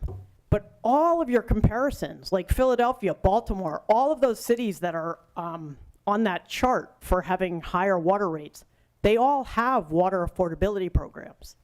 So the options really are to either not raise rates, and try to keep water affordable for everybody, which I really think is the way to go, or you really have to put together a water affordability program. That's what like everybody does. When water goes higher than some people can afford, you have to put in place a program to make sure that everybody has access.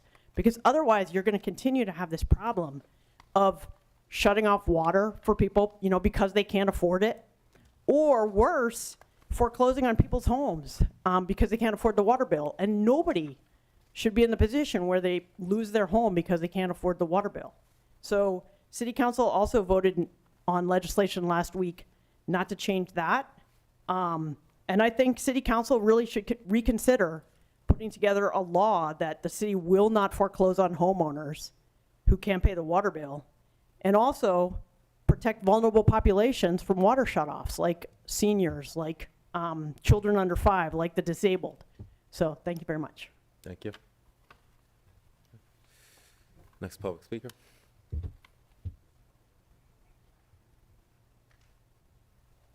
Good evening. Hi, thanks. I'm Lynn Keelhorn. And I think I finally understand slide 23, so thanks for the explanation and the follow-up answers to questions and things. I don't really have anything to add or suggest in terms of the rate stabilization fund or how we handle debt service or any of those things. I think you make a compelling case for the costs going up, and we need to find ways of making sure that's totally funded and everything. So I have no issue with that. What I do want to talk about, though, is the fact that water is not affordable for so many people in our city. And if we look at the fact that, Wilmington has about 7,800 households with incomes that are less than $25,000. And if you just think about that number of households with incomes of less than $25,000, and then when you share what a typical household using 4,000 gallons per month, and that an annual cost for them of water is really going to be pushing $1,000. That's a lot for a basic human necessity.